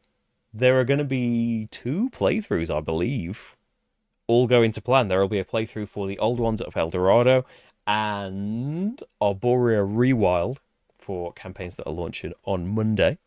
And I hope to be like it's always a little asterisk, and these I know these live streams kind of come up at the last minute rather than giving you a few days warning, but that's because there's a baby involved and some nights it's just not feasible.